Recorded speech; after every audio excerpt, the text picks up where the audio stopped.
Hi everyone, I'm Max from the Max team and I am with Clark. How are you, Clark?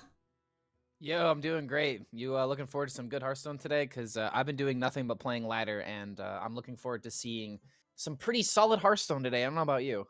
Yeah, we have solid players tonight with Nalguidan from Argentina and Fred from Brazil. And then we have two European players, ChaboDennis from Germany, and then the Grandmasters Superfake from Portugal. Now, you well know those players, I guess. What do you think about those confrontations? The first one, maybe because they are Americans. Well, Nalguidan and Fled, I know, have been in a practice group for quite some time. They have, some pretty solid strategies that they bounce off of each other. But I know that Nalguidan has had a lot of really impressive wins, especially within this past year. But Fled has had some pretty amazing accomplishments as well, especially in his Mm. runs at GM. But I'm looking for a really solid match just between some good friends. Yeah, yeah, we'll see if they emote each other or whatever.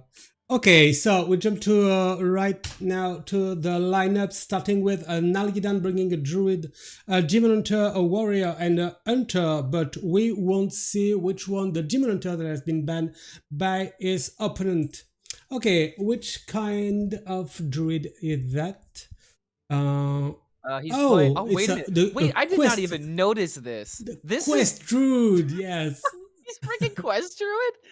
How did yeah. I not notice this before broadcast? I just looked at Druid, noticed that there was Guff, and just assumed that it was Ramp. But this is very similar to the deck that I was piloting. I tried to like make the perfect 30 on Quest Druid, Yeah.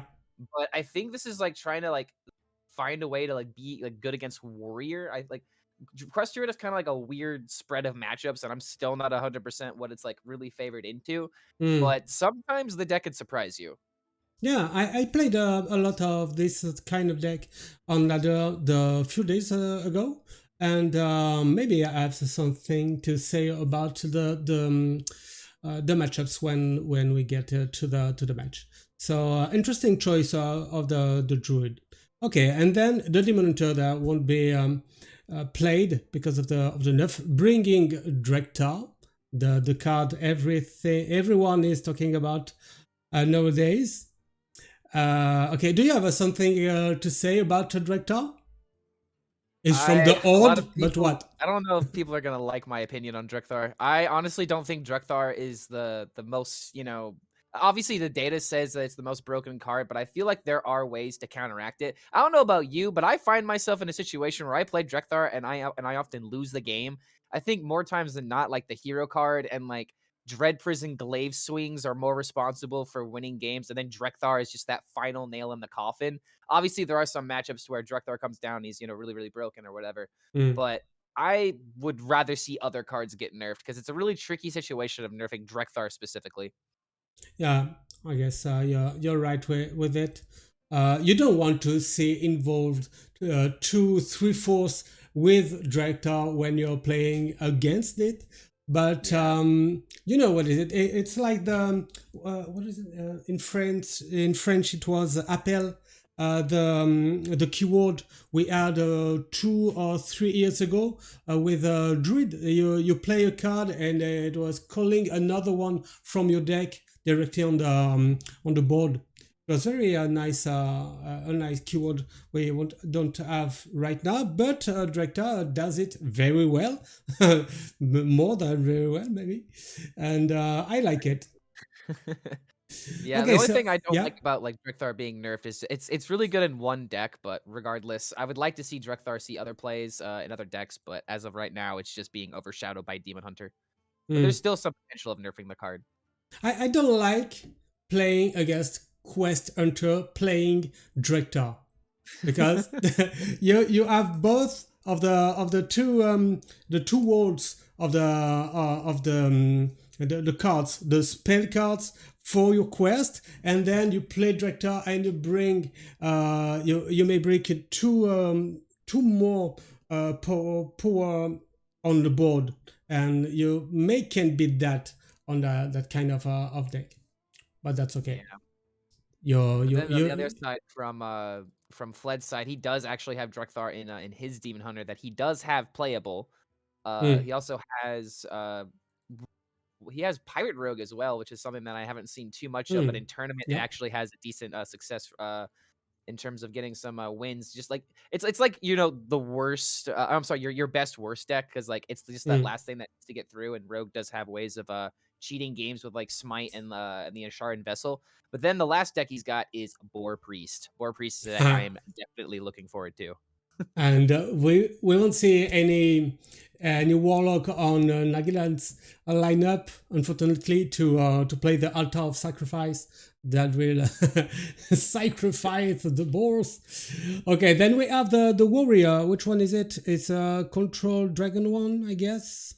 Yeah. Yeah, this is a list I think Hunter Ace is the one who popularized, and then suddenly Orange tweeted it out, and a lot of people started like going to it. At least Mm. that's how I picked it up. Is that Orange tweeted out, the Gorok Ravager, which is in the deck in order to find the Finley, your amalgams as well as your Mutanus as soon as possible, because the real power of this deck isn't just from the depths, you know, cheating mana and whatnot, but it's the power of being able to swap cards immediately thanks to Finley.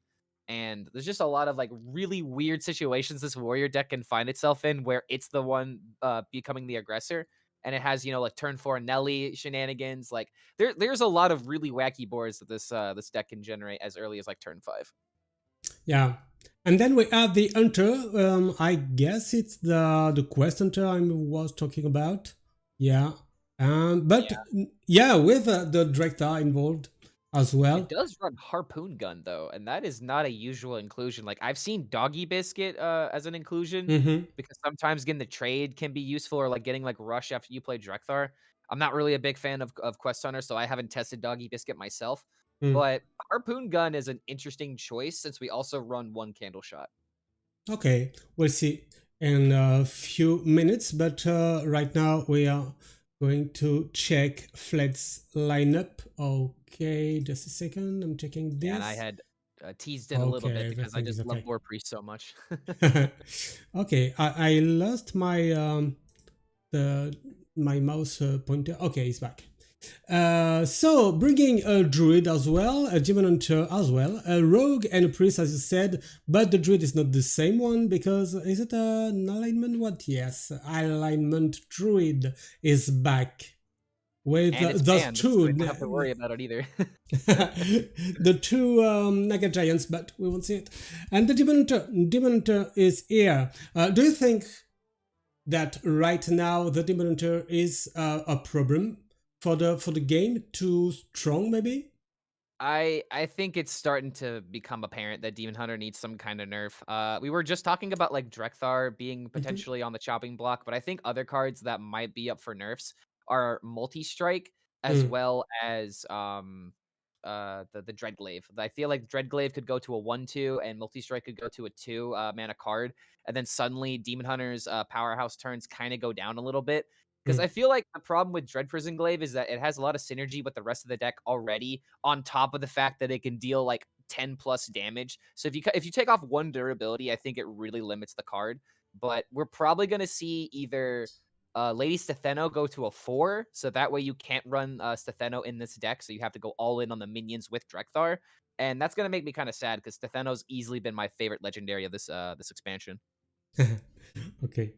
Okay, then the rogue, the you mentioned pirate rogue. Okay, pirate rogue. Okay, we'll see what we can get from it. We have the Krabatoa. We have everything you need to play with a pirate rogue with Tusk. Tusk. Okay, as well. Okay. Yeah, that's honestly kind of a ballsy inclusion because a lot of people think that this card is very slow. So it seems that Fled might be anticipating going to some late game situations with this Okay. deck. So he has the tools to do it. Okay, we see. And the priest, everyone is talking about right now, the bow priest. And if you check the Mitty's Twitter, you may have a little clip from Twitch. He just posted this morning, and he was playing versus Fury Hunter. Two guys from our team, the Max team, and I let you check this. I won't spoil you and it's a very good clip, you would say. It's And actually with so good that I'm using it in my next video. I'm covering the deck that Meaty was playing because I had a lot of fun with it the other day. I went like 10 and 9 with it. So the deck is definitely not like, the most broken in the meta, but the fact mm, that Warlock climbed with a 50% in Diamond 3, I think is worth checking out. Maybe yeah, this deck is low-key nuts, but I think it's more of a tournament deck than a ladder deck. yeah, okay, we see it in action, I guess, in few seconds. I'm checking the players; they are all ready. I just have to give them the go. We are playing on American server right now, and we jump to European one for the second match. Okay, where are they? We have fled here. It's okay. You can start. Good luck. Okay, Fled will be at the bottom of the screen and Nalguidan at the top side. Okay. If you want to cheer Nalguidan, use the exclamation mark top command. And if you want to cheer Fled, it's exclamation mark bottom command. Because they cannot be both of them at the bottom. Not on Austin. Not in Okay. Hearthstone. There's only one winner, only one person that ends up on top. That's it. Okay. So, what do you think Fled will be start with? Let's see. With Fled's lineup, what does he have to worry about the most? I feel like the Boar Priest is like the biggest thing, like the biggest worry. Like he does have the warrior matchup, but the rest of the matchups are kind of a little bit difficult. Like Quest Hunter is supposed to be a deck that's really favored. I'm sorry, really unfavored into Priest because of the fact that number one they have healing, number two they need like the OTK in order to win. But there are times that that hunters can get like the Beastalker Tavish out and then summon 6 Huffers. It literally happened to me yesterday where it was 6 out of 7 Huffers out of the Animal Companion. And there's just a lot of things that Quest Hunter can do in order to turn the game around. The Quest Druid, however, on Nalguidan's side, I don't even really know. I don't even know what he's trying to like go against. I know that the matchup against Quest Hunter is actually not that bad. But I would say that I would expect Fled to probably try to get like an early win with his Demon Hunter. It's just the best deck overall, just to help Priest get more attempts because unfortunately Warrior doesn't even really beat Demon Hunter right now. Hmm. Okay. For now, they are preparing to battle a friend. Okay, I will give the information to Fred on Discord as well. Maybe he didn't get it from Hearthstone. So you can start. Okay, good luck. And however, on the other side, Nalguidan obviously has the Quest Druid that he has to get through. And I think that the only real matchup that he has that's favored for him is maybe the Rogue matchup, because I tested Quest Druid against a Demon Hunter a lot. And the only way that you can really win this matchup is if you get the value out of your Seaweed Strikes and your Park Panthers. But it's really dependent on your opponent not having like the Stone Cold Nuts with like Drekthar. Like you have Blade Master Samaro on Nalguidan's side, but there's only one buff in the deck, and usually you want to actually wait. No, there's 2 buffs in the deck. You've got Mark of the Wild and Mark of the Spike Shell. I apologize. But usually this deck is very dependent on its draws in order to counteract what the Demon Hunter is doing. So it's gonna be a real tall order for Nalguidan in order to win with Quest Druid. Okay, the game is starting. We had a little issue to enter the spectator mode from Fred's side, but that's okay right now. So Fred at the bottom and Nalgidan at the top. Oh my god, I can't believe we're seeing Quest Druid in this tournament right now. Let's go. Okay, trying to get. Oh, we have both ends. Yes, and you don't like playing versus Demon Hunter with this Quest Druid because of the little tokens you cannot get rid of. Yeah, I mean it's the tokens are pretty difficult to get rid of, but the biggest thing with Quest Druid is you fight with your armor. Like as long as you aren't actively dying, your opponent isn't winning the game. And I know that sounds like very, very simple, but when you have ways of essentially playing Reno Jackson because of the amount of armor this deck can Mm. generate, As long as you're not dying, that's really good news. Like, extremely good news. It's not like, you're just waiting to die and you have no way of actually killing them. Like, your heal is your win con because you kill them with that Yeah. healing. Okay, so what is it? Oh, he's playing two copies of Jerry Carpenter. Maybe it's a lot. And okay, oh, okay, and he's playing this as well. Capture Clutus Mine. It's not the same version as mine. So Yeah, he's what will kind it of be? Nalguidan's kind of sad that he didn't find the feral Yeah. rage in order to deal with at least one of these 1/3s and do it right on curve, because this deck is really powerful if you can complete quest on curve. Mm. Not only would you gain 4 attack, but you would gain 5 armor as well. But this situation is a little bit hard to navigate because you could go for Guff if you want to draw your highest cost card. You have the Innervate in hand to go for that next turn, but not really sure what Nalguidan's wanting to do here. Mm.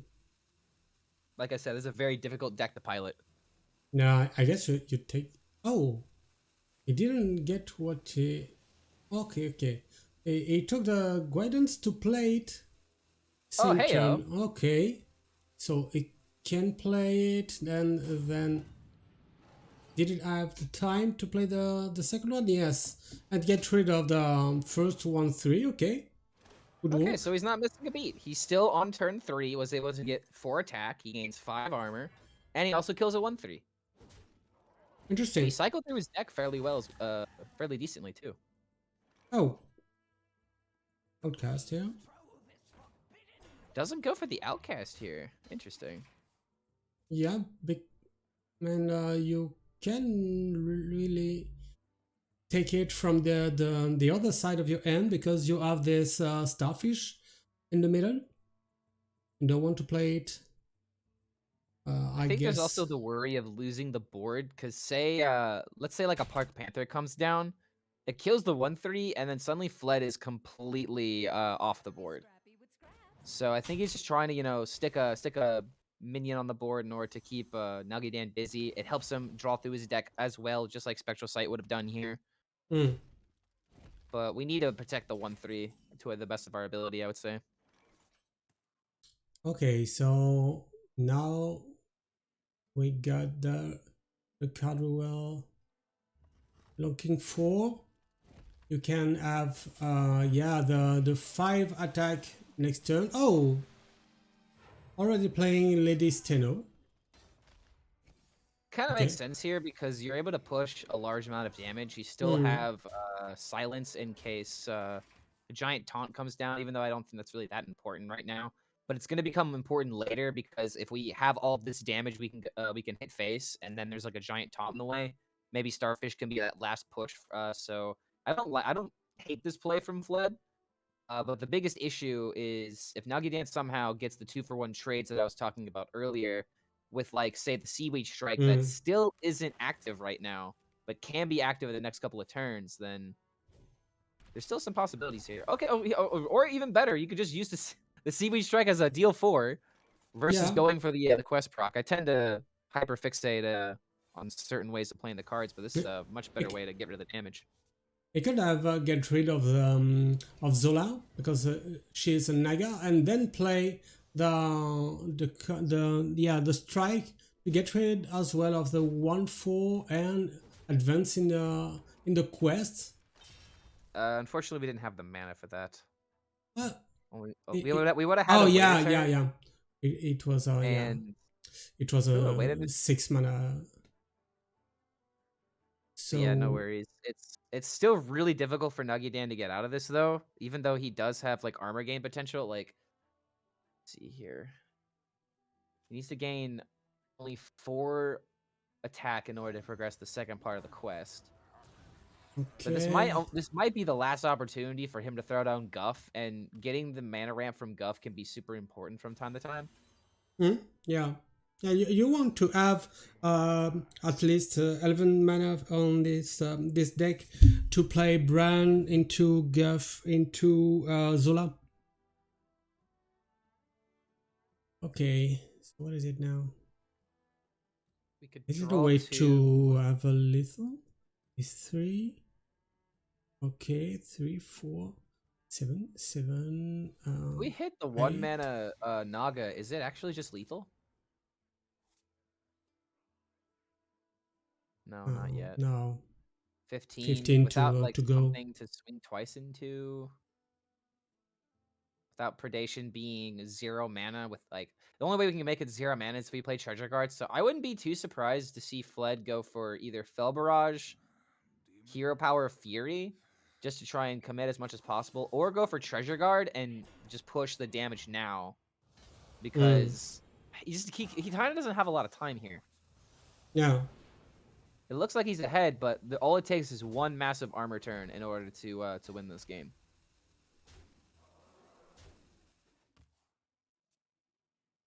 So Nalguidan can easily play Feral Rage and gain 4 armor. I'm sorry, 4 attack and what is it? I think 6 armor in this case.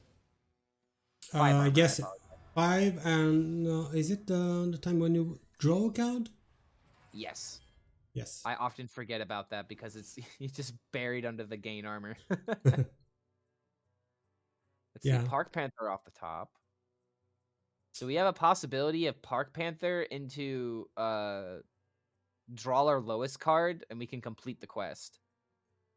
But I don't think we should complete the quest right now because we need to focus on killing everything or surviving the next turn. We also want to weave in a hero power if at all possible. So what would it be? The lowest card is it's aquatic form because no, it drew only one copy of pounds. Yep, he finds the clear. Luckily, the rush minion, the dozing kelp keeper, which is honestly a card I keep dismissing, but in this case, it was really crucial in order to get rid of the Slither Spear, which could have presented lethal. Okay, Mancreek is back. If we would have top decked Dreadglaive, I think that would have been lethal. Wait, is it just... Yeah, this is still just lethal with the multi-strikes. Never mind. We got multi-strikes with Fell Barrage. Unfortunately, that is not enough life for Nalguidan to squeeze out of this. This matchup is very, very difficult. Yeah. For the quest crew to get out of. I have personal experience in this matchup, and if things don't go perfectly, it's really rough to get out of this. And honestly, Nalguidan did a good job at piling through that. But that's just the power of Demon Hunter right now. Yeah, you're right. Okay, so we have the first point for Fled here at the bottom. And we won't see this drill anymore because we are in LHS format, as you may know. Okay, so we might see Warrior coming out from Nalguidan's side next, if that's the case. Which means that Fled could counter with the Priest in order to beat the Warrior. So this is probably going to come down to Nalguidan doing really well on the Quest Hunter. But obviously he needs to win this next game on Warrior, and Demon Hunter still has lots of ways of being able to clutch itself against Warrior. I'm not one of those people that's going to sit here and tell you that Demon Hunter is favored against Warrior, man. Just trust me. But it's a much easier matchup than people do originally give it credit for. It's not that uncommon for Demon Hunters to beat up on Warriors, and that's why this deck is starting to become problematic in my eyes. Do you think Captures is a keep? In the Warrior matchup, yes, actually. The only reason why you want to keep it is because, well, he's not keeping it in this instance, but I think it's correct to keep because you really want to get the hero power as soon as possible. Yeah. It's just additional damage against a deck that gains ridiculous amounts of armor that already has to wait a lot of, already has to wait a lot in any case in order to proactively set up its game plan. But Fled does have the Mancreek, which is a card I would usually keep in the Warrior matchup as well. But some people just tend to mulligan all in for Drekthar, which I don't think is always the correct thing to do against Warrior, but there's not too many cards that are auto keeps in this matchup. Okay. I'm thinking about this Vicious Steel Spear into Hero Power, or maybe the Battle Room into Coin Hero Power, maybe? But you want to keep the coin with Lady Steno. Let's see. Yes. Oh no, it's already Mancreek. See, I was debating on the Slither Spear turn as well. because I personally don't like playing Battle Worn Vanguard for value in this matchup. The last thing I want to do is feed the Rancor. Luckily, Nalguidan does not have Rancor though, so we don't have to worry about this. Could go wide with the Battle Worn Vanguard, so the only thing that really limits you is Brawl counterplays. But still, really good spot here for the Vanguard, which usually is a detriment in this matchup. Okay, one first Shield Slam has been played. Then we have the X on 4. Okay. We did with from the depths is looking real good next turn now. Yeah, Fled really can't do much else except for counteract with his own board, but Nalguidan is going to have some insane potential off of this From the Depths, which honestly is a card that I really don't feel like a lot of people are talking about. Like, Vicious Syndicate said that, you know, Shield Shatter to 12 might be the nerf that Warrior needs, but I think it's From the Depths that might need to be touched if we're looking at nerfing Warrior. The sad part about nerfing that card is that in Wild, we don't have Dead Man's Hand shenanigans anymore. But in Standard, From the Depths is, like, insanely powerful. Okay. Go for the fires. Oh my god, go for the fires. Do it for the people. we all want to see this. I'm thinking the end of the did 1 damage to all minions. Think of it this way, Max. Think of it this way. If we play fires, we increase the amount of dragons that are in our deck. That means we're more likely to play Kazakhstan as early as possible, right? That means that fires is the correct play. Don't think about it twice. Just go for it. This is the time. I guess it would be the Ice Blood Garrison because of the tokens. It's either that or the shield block if we're being for real. You could set up shield block with shield slam next turn, or if you want to put shield yourself block, in a couple and just draw. Okay, yeah, it's also just being mana efficient. I could have seen a case for the deal 1 damage for the garrison, but I guess he doesn't want to make his school teacher weaker. Doesn't want to make his minions weaker in the process for the next couple of turns. Okay, would it be a trade before? Not. Okay, no. It's playing the glaive into a multi-strike. Yeah, it's 6 damage off the glaive, plus an additional 5 in minions if they all go face, but we're probably just going to get rid of the Noggling. So that way they'll brawl high rolls. See, this is kind of what I'm talking about. Like, if Dreadglaive was a 1-2, that's it. You don't have the threat happening again. No. But if we draw another multi-strike, we can still get, like, that gigantic swing twice. So, if Dreadglaive's a 1-2, I feel like it would really limit this deck a bit. Okay. From the depths. Let's see what this presents. Shield Shatter? That's a pretty good way of being able to clear the board. We don't have many AoE options. You can immediately draw it, but you don't... Oh, wait, actually, no. You do have armor gain with Rokara. So you can easily just sit back with Shield Shatter. It's either that or you could pick Forged in Flame, but you're about to use your swing with the axe if you want to get card draw that way and remove a minion. But now looking at it, there's also a tradable card. So if you put Forged in Flame at the top of your deck, you can trade, immediately play it, and draw 3. But I don't really know what we're hoping to draw off of the Forged in Flame. I guess just tempoing out the cards is just still pretty good. But we need to do this now. If we're committed to this now, Nalguidan, the rope is burning. Oh, second Shield Slam, okay, to get rid of this Stealth Spear. Oh, he's going to do it with the Rokara. Okay. Maybe he can even do it with the Rokara. He has another weapon in hand. I didn't notice the second axe in hand. Okay, never mind. I was being way too conservative with my resources. Second axe is actually insane. Yeah, we can save the Rokara for when we need it. Okay. Do you want to push the 2 more damages with the 2 Perfect Fist is? Yeah.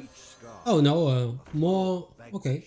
More tokens. I don't think we need to push both of them, because if our opponent has Shield Shatter, that feels kind of bad. At least in this situation, we're getting the value of the 1/1s, and if Shield Shatter comes out now, we still have Puffer Fist and Lady in hand. But this is where Kurtrus is very crucial because it sets up a board.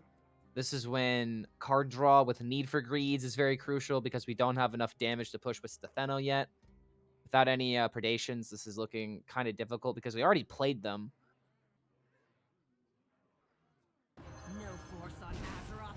Wait, did we play the predations? No, okay, my deck tracker is messing with me. It was in the mulligan and it was blacked out. So yeah, we still have predations, so my apologies. Okay. How much damage is this? 5. Stetheno. Barrage is another 6, 11. 16 damage, so we don't have lethal. We could set up Pufferfist Hero Power, but there's also a case to just leave the board as is to make the warrior commit more resources.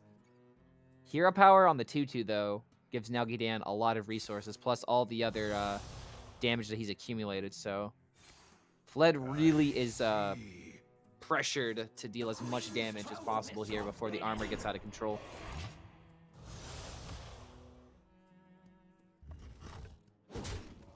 Okay. Multi would be amazing for Fled, though. He's pretty much got everything he needs except for predations and multi-strikes in order to have the massive swing turn possible here. But looking on Nalguidan's side, have you played 0 mana Forged in Flame? There's a lot of actions that he could make here. It's just whether or not it's going to stop the Demon Hunter from winning this game. I think we really need a Shield Shatter. Oh. Okay. Okay, get rid of this for the for the side in the end. Oh, but Finley. Wait, how many cards left in deck? 11. Okay, he hits the Shield Shatter anyway, but he could have played Hero Power Finley, found the Shield Shatter at the bottom of the deck, and destroyed the field. But this is still a pretty sweet hand. Although if we play Finley, we get discounted cards. Oh, this is why I love Finley. Such a perfect card. Very interesting card. I like this kind of little card. Have you heard the nickname that Finley has? No? He's called Spinley. Because when you have the gold, the diamond version, he just spins around. Yeah.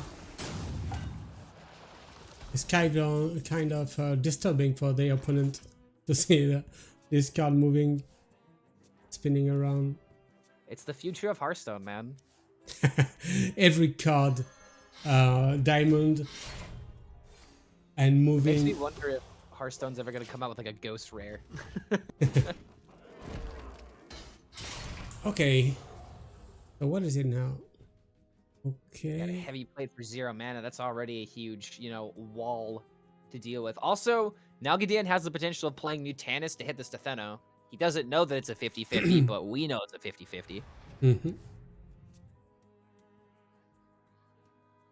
Okay. Roll those dice. What will it be? And it could play That's pretty good still. Could play the Amalgam of Depths to maybe get another Mutanus. To be honest, there really aren't that many Murlocs in the not a good one. But like, we could probably find another one. This is why Amalgam is such an interesting card. Like, the whole reason why I was really intrigued with the Warlock deck was because of the synergies with the Quillbores. With only 3 Quillbores in all of Standard, Warlock can always find a Bristleback. But then we ended up cutting the cards because it just wasn't good enough. It took the good lights here. Yeah, this is looking a bit unwinnable for the Demon Hunter at this point. The Warrior has gained armor. They now have generated a board. Finally got a Predation. But some people would not count Demon Hunter out of this quite yet because we still have our Kurt, which just got drawn. We still have Stetheno. We do have a lot of damage in hand. And pretty soon these Furies are going to start dealing 4. But the thing I'm kind of worried about for Fled is how is he going to get rid of the board in order for this Stetheno to get enough damage to go face? Okay, from the death. You know that you have heavy minions at the bottom? Ooh. Raid Boss and Nixia for 7 mana is always extremely hard to say no to. But one mana school teacher with Bran can do some pretty disgusting things. Don't Yeah. have Bran yet though. Again, more armor. The board, 21 armor. Yeah. With multi-strike. Oh my god, there's just so much damage we need to deal. Like, I've dealt like 30 plus damage with Demon Hunter before, but it was against a Paladin. It was against a Paladin and they had like 4/8s and stuff like that. Okay, Dealing 30 plus damage kill. with like a 4/6. Like, yeah, we gotta set up the curt and weave in some hero powers with our attacks. We can actually get +7 attacks, so we can start chomping away at the armor and getting rid of the minions. But Fled only has so much time left. Nalguidan can maybe find some more armor, but he already has 2 frozen bucklers, so that's a guaranteed 10 life no matter what.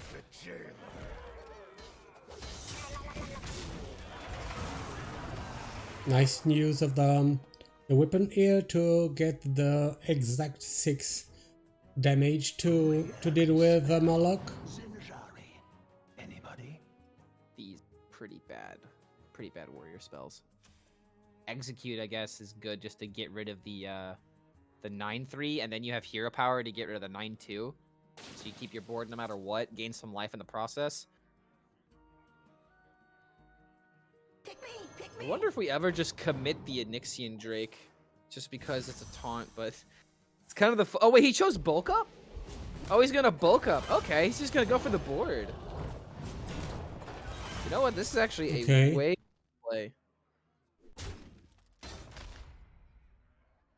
Tempted to go for the second one. Oh. I think it's right. I think it's right to go for the second one. Okay. Do you think he's planning to get Onyxia soon, or only for the board? I guess only for the board. Right now, 5/6 with taunt. Draktar doesn't do anything interesting here. Draktar broken, please nerf.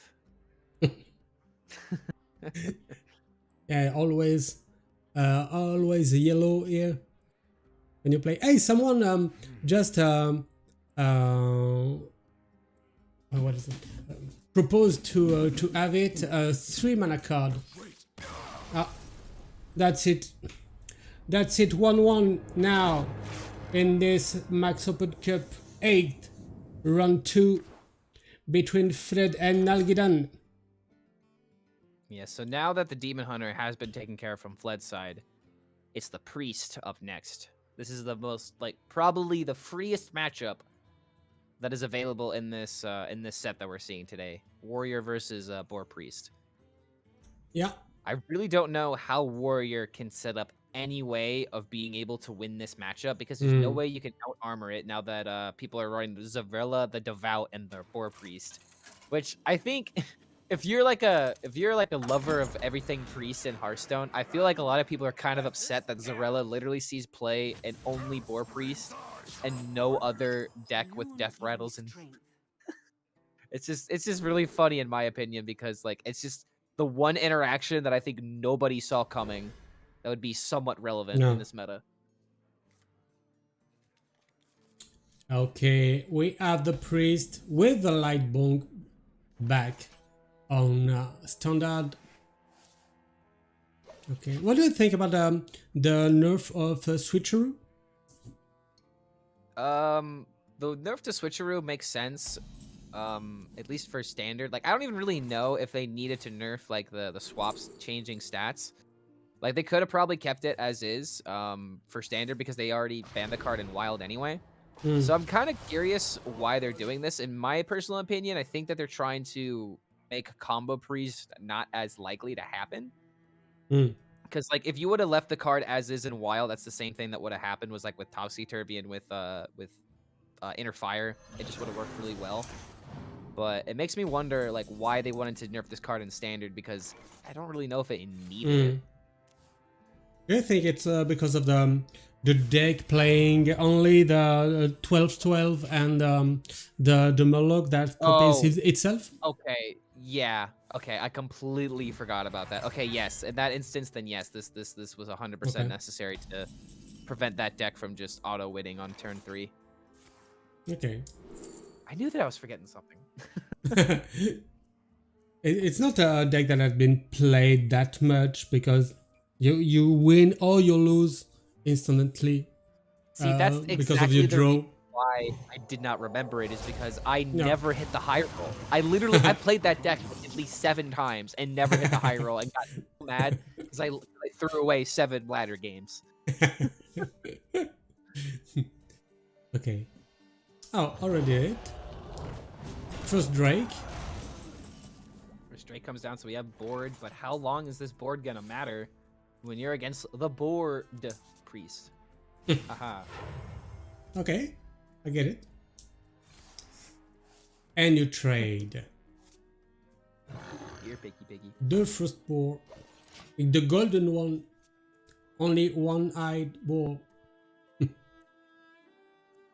Yeah, the one thing that really has to suck in this matchup for the warrior is when you have to keep Mutanus no matter what, because you Yeah. want the possibility of maybe hitting the boar, because if you do hit it, I think it's really difficult for the priest to come back, considering that we don't run Zola. But there is no way by turn 7 that the priest is going to leave the one chance that they have to lose just in their hand. So it's just like the one out of this deck really isn't even an out. Case in point, all Fled has to do is play the board right here, and then maybe he doesn't have to worry about it. But wait a minute. No.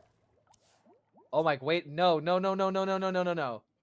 He's gonna go for it. If he eats the boar, it's possible. It's smiting. It's smiting on the cam. Oh, and apparently it's not it. I can't believe he. Okay, all right. Doesn't matter. His one chance is now out the window. But it can play the amalgam on it to replay maybe another Mercedes. I guess we'll get this. It is possible, but that's if the minions don't die here. But looking at the board, without a shard and without like HP to heal with Zarella, there's actually no way this Murloc is gonna die this turn. Yeah. But still, all you have to do is just play the board, and then yeah, now the Mutanus doesn't matter.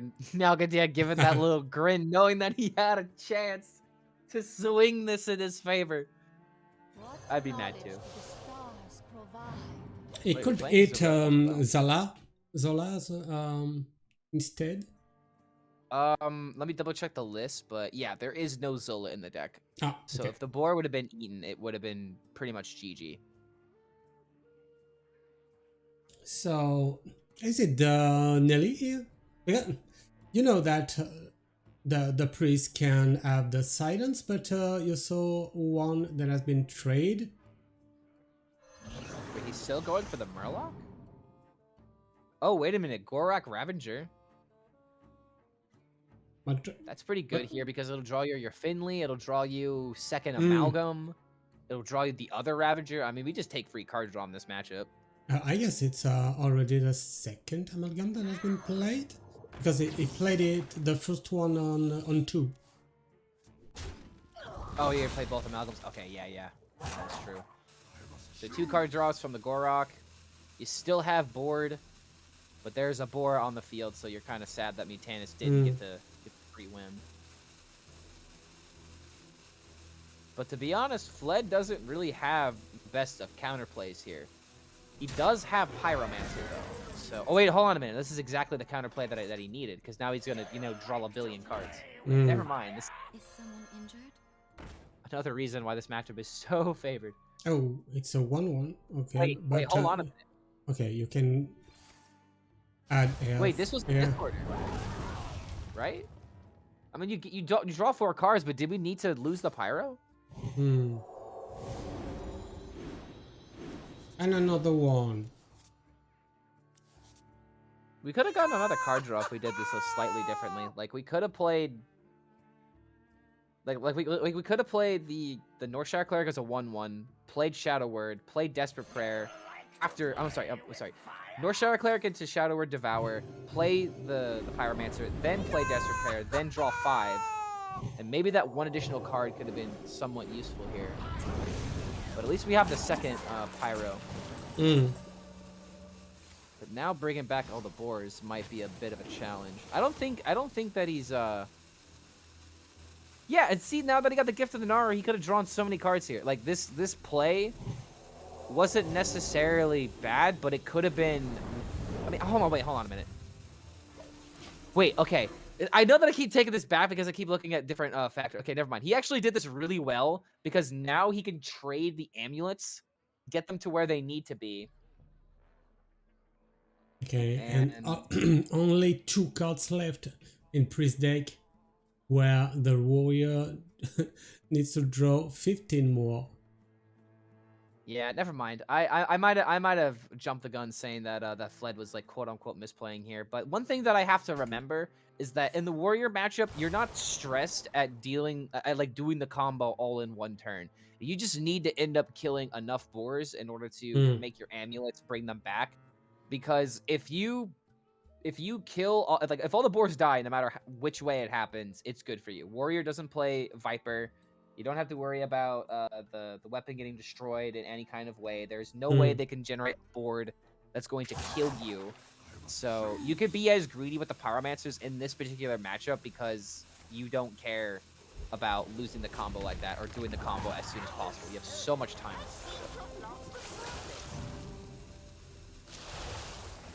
Really trying to figure that out, man. Like, oh my god, this deck is so complicated.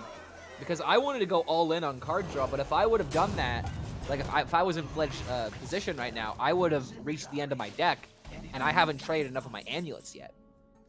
Now he could trade the amulets, 1 card left in deck. Wait, why did he trade that one? It was already at 3. You'll bring back 4 boars now. Okay. And another trade. Okay. So, 5 back. Yeah, you only got the 2 back. Because 5 sorry. haven't died yet. Yeah. This is like one of the first mistakes that a lot of people make with this deck. Because they see 5 and they think 5 boars are coming back. But no. You have not killed 5 boars. Only 2 boars have died. Okay. So you're only gonna get 2 of them. Okay. So you eat the boars.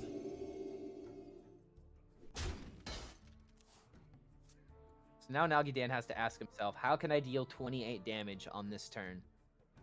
He has a good suspicion that... Actually, no, he 100% knows that his opponent is going to play Amulet into Shadow Word Devour. So, hold on a minute. Wait. This is how we play around it. If Nalguidan completely gets rid of the board, there is no way that Fled can kill all the boars. If he could figure this out, if he could just clear the entire board here... Wait, is he going for lethal? Oh my god, he's going for Book of the Dead lethal, I think.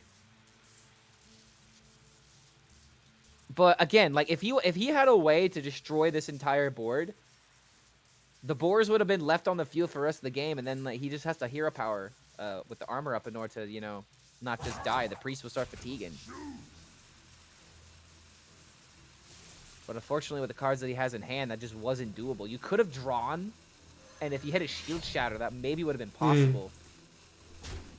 But the treasures that were chosen were not game winners. You have Spyglass, you have Puzzle Box, you have Hyper Blast, you have Blade, Kobalar, and you have Embers of Ragnaros. Okay. You have to kill it first. Yeah, so kill the boars first, play Amulet, Devour. Now there's... Wait, what? Wait, hold on a minute. No. Okay, what happened here? I completely... Okay, I feel really dumb right now. I was so focused on the priest that I didn't even notice there was enough damage on the field just to kill us. I feel really stupid after that. I was so fixated on how he just had all the boars. Oh my god, man. And it's 2-1 for Nalguidan here. And we won't see this priest anymore. And Fled has to win it all now with his Pirate Rogue. And this is such a huge upset. You needed to win with this priest. Rogue against Warrior? Oh my god, it's like playing Warrior against Pig Priest. But you said before that Fled just build his list to deal with late more late games. So we'll see if it will be enough. Yeah, again, I feel so bad that I was so focused on the sword completion that I didn't just realize there was like a billion attack from the warrior's position. Like I thought that Nalguidan was just going for lethal with like Book of the Deads, but like still just setting up, you Mm. know, a 2-turn lethal against a deck that doesn't have its light bomb anymore. Like this is why Pig Priest is such a difficult deck to play, even in some of your most favorable matchups. Okay, And and now so we Flood are. has to somehow clutch it with Rogue against Warrior. Have you played much Rogue at all in this expansion? No, I don't like playing rogue. I can confess it. The only rogue I had fun with was a long time ago. Death Rattle rogue with you know the skeletons which copied the Death Rattles. Don't know if you remember the deck. Oh God. Yeah, the 3/4s. Yeah, I that's forget it. I forget what their names are, but yeah, I absolutely love that card because you can do some really wacky things with Octazari and Wild. Yeah, with it was with Bran as well. Maybe with the leopard gnome. It was very fun. Very icky. Okay, the amalgam Warrior's is doing starved. much for your thing. And The Rogue Nalgidan played very bot centric game on the last match, and we saw him playing the amalgam on this 2-3, and he won because of this getting the board for himself and reaching the damage anytime. You know, if you look at Nalgadan's hand, there's a 0 mana Frozen Buckler, which just means we have a 0 mana deal 5 damage AoE. Mm. Rogue just has to be crying at the idea that that is physically possible for the warrior class. Oh, we have the vessels on 5 maybe. Like, all things considered, Fled did just put Nalgidan to 14 life on turn 5. It's not Yeah. that Pirate Rogue is necessarily bad, it's just once you disrupt its game plan, it falls off so hard. It just dies in the late game. Mm. Do you play here the Skull Teacher? Or is it too late and you could die? But what School should you Teacher could do? find you a Shield Slam. Yeah, And if maybe. you Shield Slam with the 0 mana Buckler, that could be kind of good. You still have another shield block in hand, so you still have the possibility for shatter combos. Mm. There's also Execute that you could hit from it. You could just top deck a Shield Slam with this draw. You could also just be patient, force the Rogue to do more things, but at the same time, Fled's kind of pressuring Nalgidan a bit here. I think this is where, like, you know, being a master of Rogue is kind of difficult because a lot of people just want to jam minions here and be as aggressive as possible, but sometimes one minion is the right amount of pressure because the warrior doesn't want to waste, you know, its massive AoEs on just one minion. I like playing the second Catalyst Courier here. Draw twice. Okay, what would it be with the coin? Coin Puffer Fist? Or coin the Ashara? Okay. Okay. We know that he has Shield Shatter in hand, but at the same time, Nalgidan can easily clear this. Fled can find Smite. And then maybe he can do the Sunken Vessel combo. Yeah, I think what's going to happen here is he's just going to play the Krakatoa and try to go for Smite off the next 2 draws. Because that would be a large amount of burst. It's just whether or not Nalgidan is going to have the large armor gain to support the warrior's life gain. Okay. I'm thinking about From the Depths. I think we just... Okay, if we're going to go for From the Depths, we might as well just Buckler to, you know, Shatter, right? We can either do that or play School Teachers. I really like the idea of playing the From the Depths, but then you leave an empty board. Oh wow, I like shield block here. Or maybe, we want to bash maybe? I think the card draw is probably better, yeah? Like, the damage is okay, but imagine if you can't use Bash on, like, a 3-3 with Stealth. Hmm. That's my Yeah. only for not liking Bash right off the top. If this was anything but Rogue. And yeah, Krakatoa. Okay. This card is really fun. I like the I design. thought you didn't like Rogue, Max. No, but I like the crabs. This could have been on a druid deck because it's a beast. It's a beast. I like to have a beast in druid. Okay, so what would it be? Maybe AV plate to avoid dying because dying is not that good. How much life are we at? Like, I don't know how much mana we're left over, but like we have a possibility of adding a card to the top of our deck that isn't what we want. We play Finley, and then get the cards that we want. But now that I see that we're still at 4 mana, Spinley cannot find the 4 mana Nyxia. So I think what's gonna happen here is the heavy plate was put at the top of the deck. We can play Nalguidan, draw it. We can trade into the 4/1.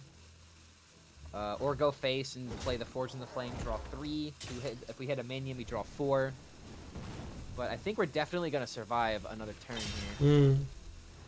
And then, yeah, we can play Finley, get the cards at the bottom that are discounted. Suddenly we have a 4 mana Raid Boss Nyxia, and some other armor gain card, I think.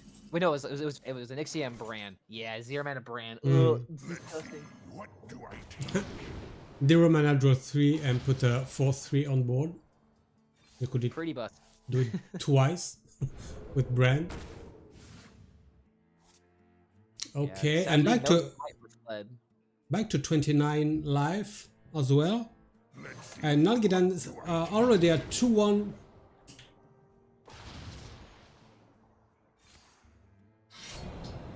Clears the board. Just trying to push as much damage to the base.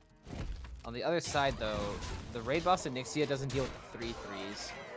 Being at 19 life is kind of awkward for the warrior, considering that you don't have AoE in hand right now. I mean, I guess Raid Boss is kind of AoE, but there's still 6 life that's going to survive. Let's see. We could play the 0 mana Gorok and get an Amalgam, a Mutanus. I think, yeah, and the other Gorok, so we can easily draw 3 with that card, leaving us with 10 cards left. Okay. So many choices for the warrior, but if there's more choices, then that means there's more options to fail.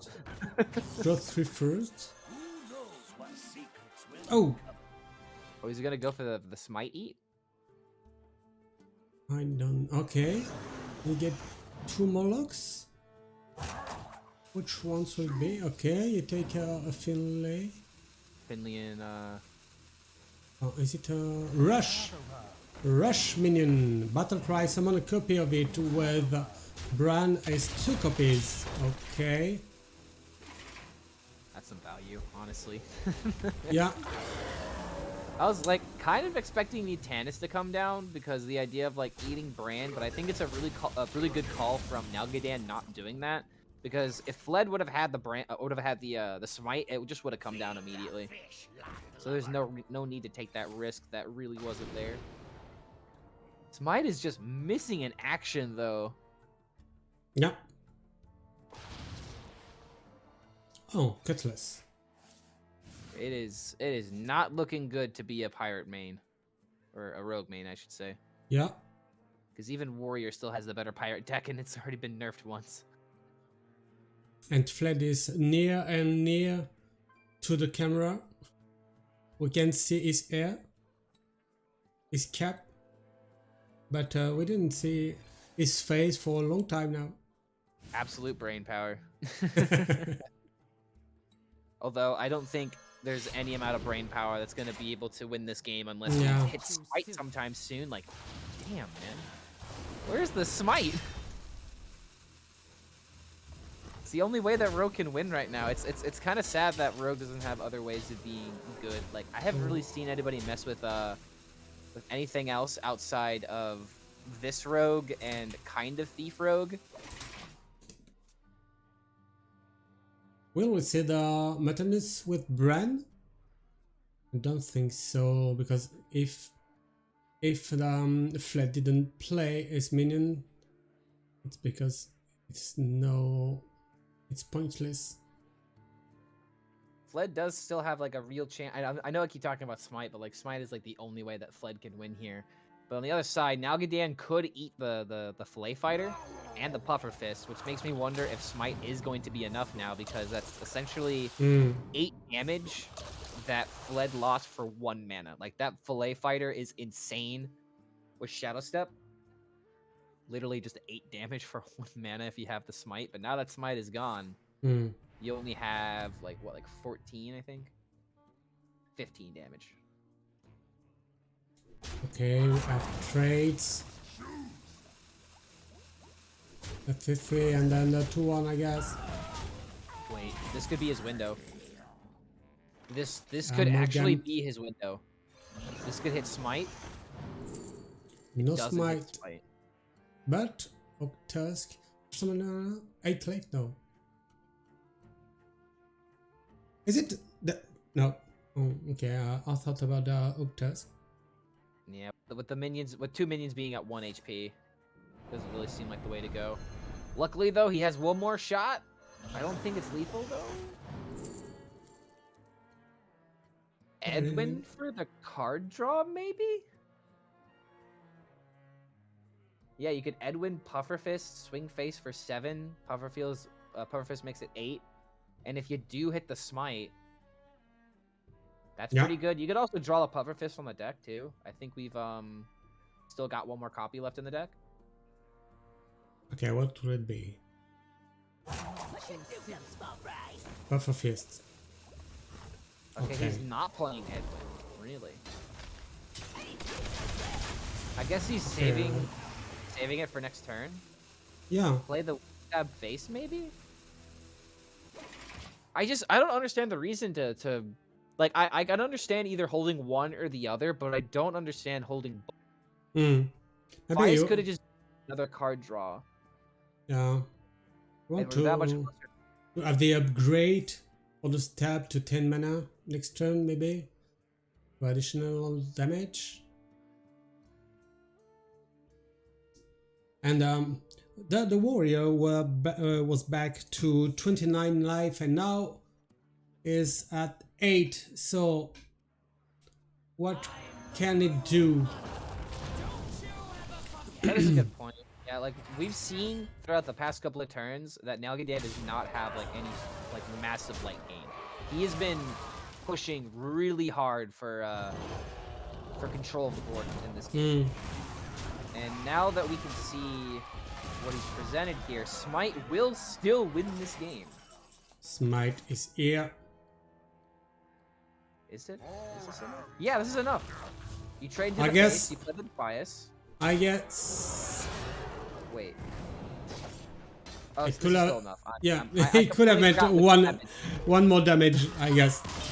Okay. Okay, it's 2-2. There's a lot of upsets in this series. Like, Warrior beat Priest, Rogue just beat Warrior, and now Rogue has to somehow beat Hunter. You think it's possible? Who knows? Maybe the quote-unquote worst class in the game has a real chance. I don't know. That did a really good job piloting that game, though. I have to point that out. Like, I would have given up like 3 turns ago. Okay, so now we are at the last match of this series. You have to win with the Quest Hunter or the Pirate Rogue 2-2 between those two South American players. Nalguidan for Argentina and Fred for Brazil. Yeah, let's see how bad this matchup is. Pirate Rogue, according to HS Replay, since the patch has gone live, it has a 42% win rate over the course of about 2,500 games. So it's really not that unlikely for Pirate Rogue to win this year, but it's definitely at the disadvantage. Like, it's no Control Warrior matchup. And hold on a minute. According to HS Replay, Control Warrior and Pirate Rogue have a 50-50 matchup? Does that change in Top Legend? It doesn't even change in Top Legend. Wow. Okay. That's very surprising. I thought that Control Warrior would have a lot more armor gain for Pirate Rogue to deal with. Okay, I don't know what they are waiting for, so I'm gonna give them the go another time.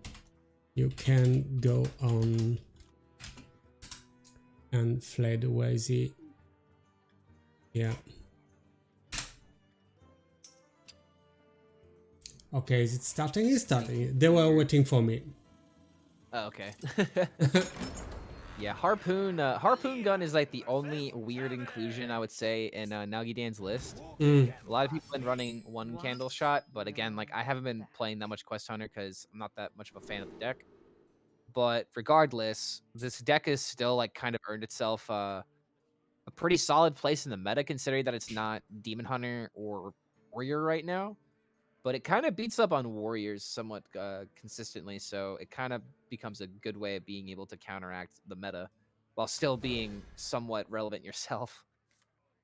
But according to Vicious Syndicate's most recent meta report, they actually said that there is no tier 2 classes. There's only tier 1 with Control Warrior and Naga Demon Hunter, and then in tier 3 we have, you know, the rest of the classes that we've been seeing: Pirate Rogue, Quest Hunter, etc. Which I think is kind of a interesting point about like the discussion points of this meta. Okay, the spectator mode just bugged as often, so I have to enter back in the game. Yeah, I actually got the same bug. I just now realized I can't see Nalguidan's hand. Okay, so will it work? Yes.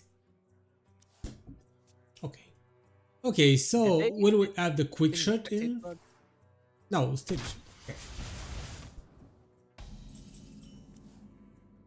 Okay. The client will bug out if you draw Encumbered Pack Mule, because now that Hand Buff Paladin is a thing again, it could be a problem in the future.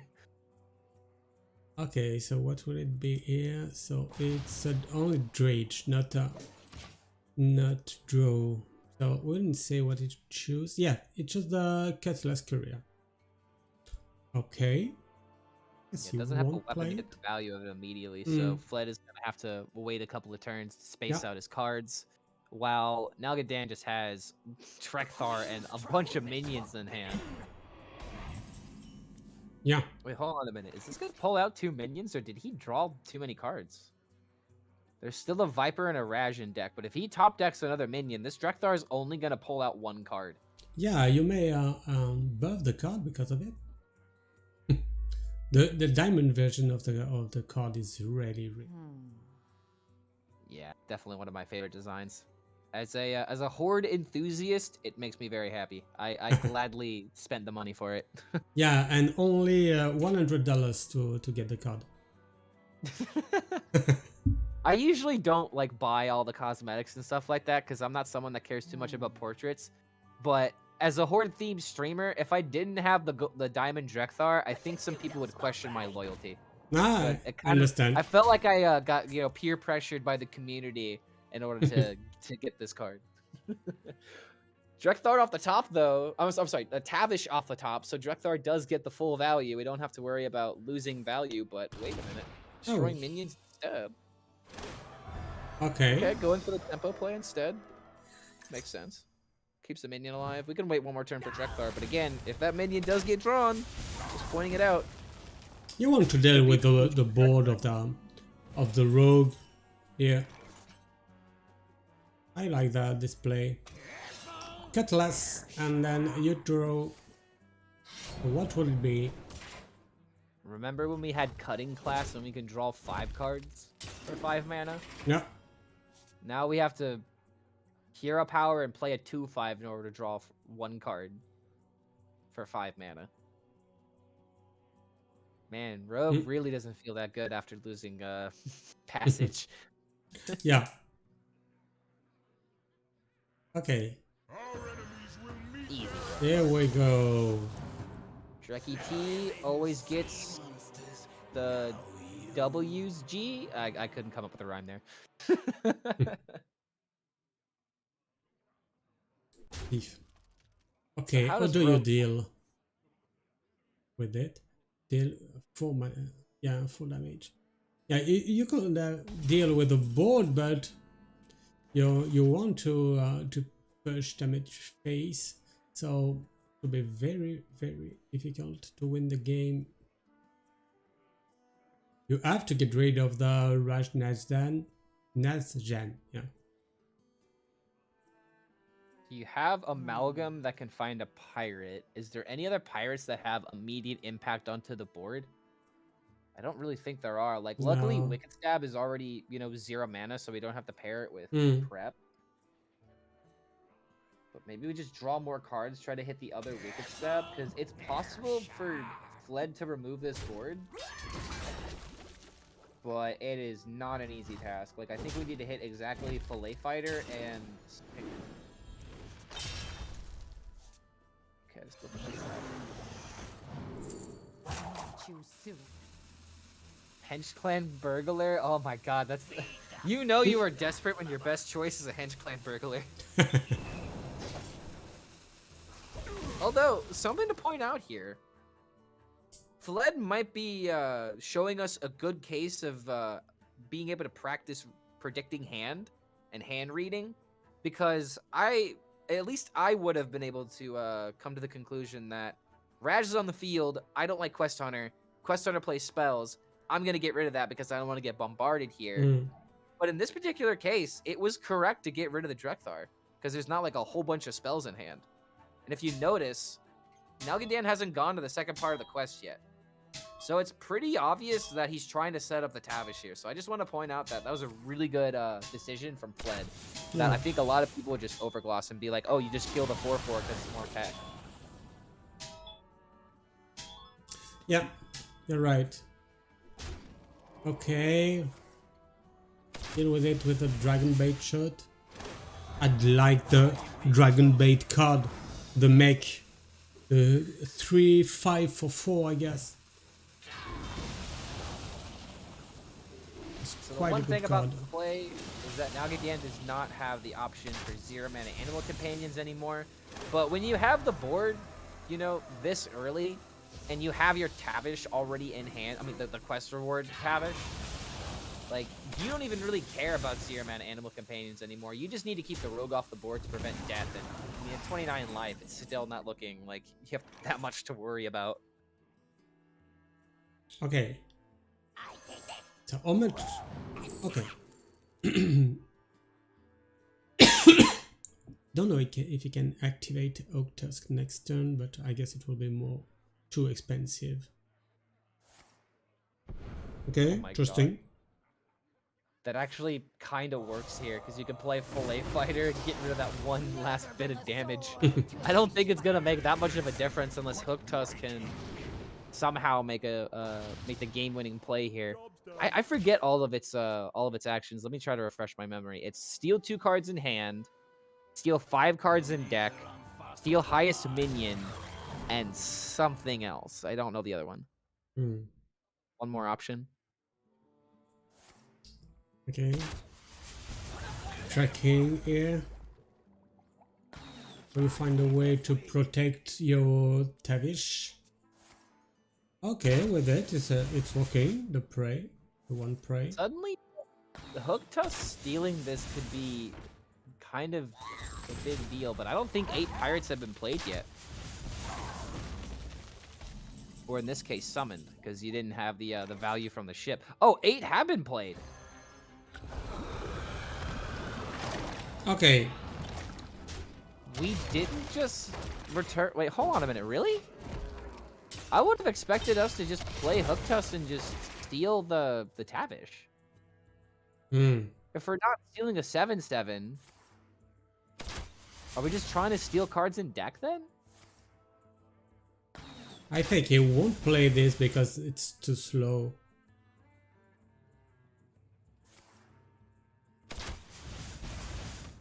Okay. This just seems difficult for Fled to win no matter what, though. Like, I know that I have been doing the best at hyping up the Rogue, the Rogue's chances of winning, but oh man, Rogue is just in the red in terms of all of its stats Yeah. right now. Okay, you cannot do anything but this cards in hand, Octus, yeah.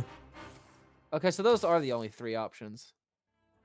And he doesn't hit the Tavish! Oh, man! No. The insult to injury. The Oh. insult to... Oh my god, man. Okay, it's 3-2 here for That's Nalguidan. heartbreaking. Yeah, very. It's very, very... Okay, we'll see if we can have the little interview with the players. Okay, so we have where is he fled? Okay, for a little interview on Discord. And oh, I guess not sure if he's still here. And on Nalguidan.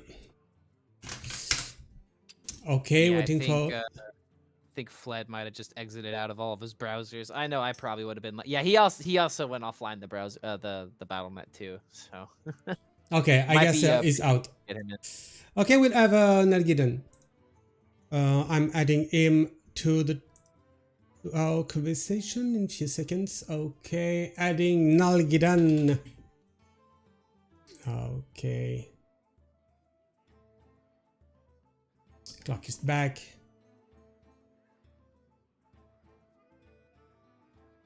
Do we have Nalguidan here? Do you hear us? Hello. Yes. How are you? Are you fine? Yes. I'm here. I was waiting to see if I was hearing Clark, but he's not speaking. Oh, yeah. So I was just letting you guys speak. Yeah. Yeah. How's it going, Nalguidan? Congratulations on your win, dude. Oh, thank you.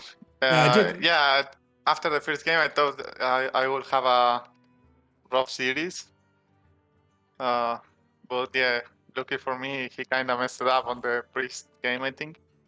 Yeah, that was actually going to be the first question for you. Was what was going through your mind during that priest game? Because I know that's probably one of the hardest matches for Control Warrior to go up against and actually clutch out a win. And so when you were going for your Kazakhstan turn, were you just trying to pressure board, or were you trying to find lethal with books? Yeah, I was just trying to. I mean, at that point, I knew that I had the game because he just didn't have any card to. Even if he completes the quest, he can't kill me fast enough, and he can't clear the board. So I just played for the minion and kind of picked something. Book was the only card that would help me, I think. The other ones, I don't think there was.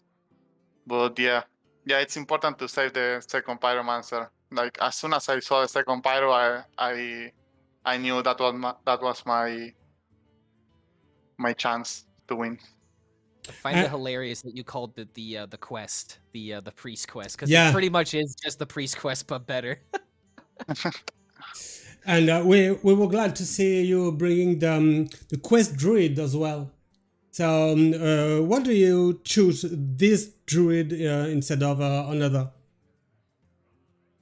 So we prep with most of the Spanish players for the Master Tours. There is a player named Bruto that he's really good, and he submitted the druid. He tried to convince me to bring the druid, and I didn't.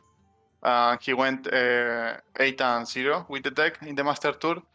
So after the Master Tour, I wasn't so happy with the other druids that were around. So I just brought it. Looking back, I'm not sure if it's the right choice because my lineup kind of forced me to ban Druid, and Demon Hunter can be really strong, we all know. But yeah, the Druid is not that Druid specifically is not that bad against Demon Hunter. I think maybe I could win the first game, but in the last turn I went. I mean, I knew that I needed to get armor, but in the end of the turn, I just went for a greedy line and didn't realize at the moment that I will be just at 8 HP because he already played the Lady Steno, I think it's called. So he doesn't have much damage as long as I can keep the board in check. So I think like in the end I should probably go for a more armor line instead of killing his towns, giving him more cards and staying at 8. Yeah, I Okay. think that that Quest Druid does have some real applications. I tried to find the perfect 30 list a couple of days ago, and I came pretty close to your list. I took out Samoro because I didn't like the fact that I didn't have any things to buff, but you also supplemented that with Mark of the Wild. So I might try that a bit more because maybe Samoro can be that way to make Demon Hunter a little bit more tolerable because I kept falling in that matchup. But Quest Hunter is another deck that I feel like that Quest Druid can actually somewhat beat because of the armor gain that's potential the armor gain potential of the deck. But is there is there anything that you really like about Quest Druid to where you just wanted to bring it, or do you just really believe in the deck? No, I mean, it's not one way or another. It's not that I really believe in the deck because, to be honest, I didn't play much. I didn't bring it to the Master Tour because I had 0 games with the deck. Uh, but I liked how it sounded and the matchups that it had. It's like it can go infinite, so it's supposed to beat warriors, and I didn't want to ban warrior. Like in last hero standard, you usually want to have 2 counters for each deck you are not banning. So I had Hunter that is pretty good against warrior, and I wanted another one, but I didn't want to play Kazakus Druid or Anaconda Druid, so I bring this Quest Druid. But I don't agree that it's that good against Hunter because you always lose to Tavish. Like, it's impossible to win. I feel like, at least in my testing and in my ladder games, you can't beat Tavish. So that's something that as well didn't like. Didn't Let me say it again. That's something that I didn't like in the deck before the Master Tour, and that's why I didn't submit it as well. Like the Tavish matchup is really hard because towns are like in the way all the time. Okay. Thank you, and GG for this win, Nalguidan, in this round 2 of the Max Open Cup 8, and see you next week for the round 3. Congratulations again. Thank you. Always Okay, a pleasure. Yeah, thanks. Okay, see you, and we jump to the second match of the evening. See you, Nalguidan. Okay, so we'll have as a second match ChaboDennis versus Superfake. It will be on European server, so I'm gonna leave now Aston, and I'm gonna enter again, but on the other server, Europe. Here we are. Man, I haven't logged on EU this server yet. I haven't logged on EU this season yet. Okay, so we're gonna see the lineups of the players. I'm just telling ChaboDennis that we'll be ready in a few seconds. Just a second, because I see that Superfake is already ready. Okay, you can what? You can enter the video link. We will start in a few minutes. Yeah, I gotta make room in my friends list real quick. Okay, so just displaying now the lineup of ChaboDennis. ChaboDennis is here. Okay, just a second. We have here. Oh, what is it? There. Okay, I'm gonna make this, and Germany here. Okay, better like this. Okay, ChaboDennis, the player from Germany, is bringing a Demon Hunter, Druid and a Warrior, but we won't see the Demon Hunter because it has been banned. So the Hunter, I guess it's the same one as before, the Quest Hunter. Okay, with Drektar. Drektar is involved in many decks. Then we have the druid. Playing 2 decks. Yeah, you're right. We have the druid. Oh, with the 2 doomsayer, I like this. It's the new version of the Kazakhstan druid with more dragons involved because of the nerf. Well, I think it's kind of interesting that there are still some people playing Doomsayer. Like, this was very common in the very first iteration of this deck before the nerfs happened. But the fact that people are still playing Doomsayer, I mean, they're clearly getting results in testing. Otherwise, why would we bring it here? Yeah. Okay.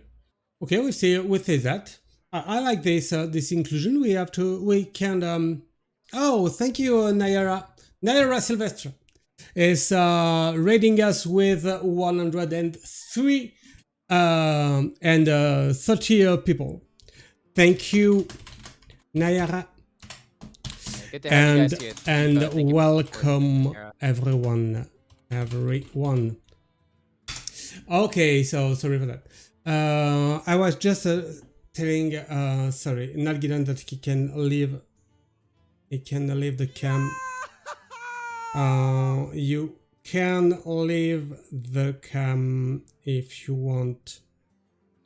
Okay, so you feel free to do so. Sorry. So we have a warrior. Nari is telling us, I came to see Fled explode.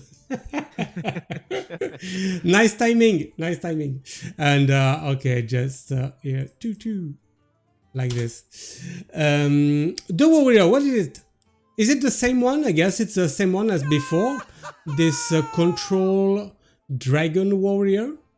Nothing more to say about that? Slightly different because he's not running the Gorok Ravager. He's running a Rancor in its place. I think that's the only difference in this. Oh wait, no. Hold on. One other difference is that he doesn't run 2 amalgams. So there's a 2-card difference, but I, for the life of me, can't see what the other card is. It might be. Yeah, I can't tell which one it is. There's so many singles and doubles, and I closed the list. But like, this is the other list of Control Warrior that people are playing if they're not going all in with the Murloc package, which I don't know. I'm becoming a bit more convinced on the Murloc package being better than Rancor, because Rancor seems to be the way that you want to really beat Demon Hunter if you're playing Warrior. But Murlocs just seem good in almost every matchup.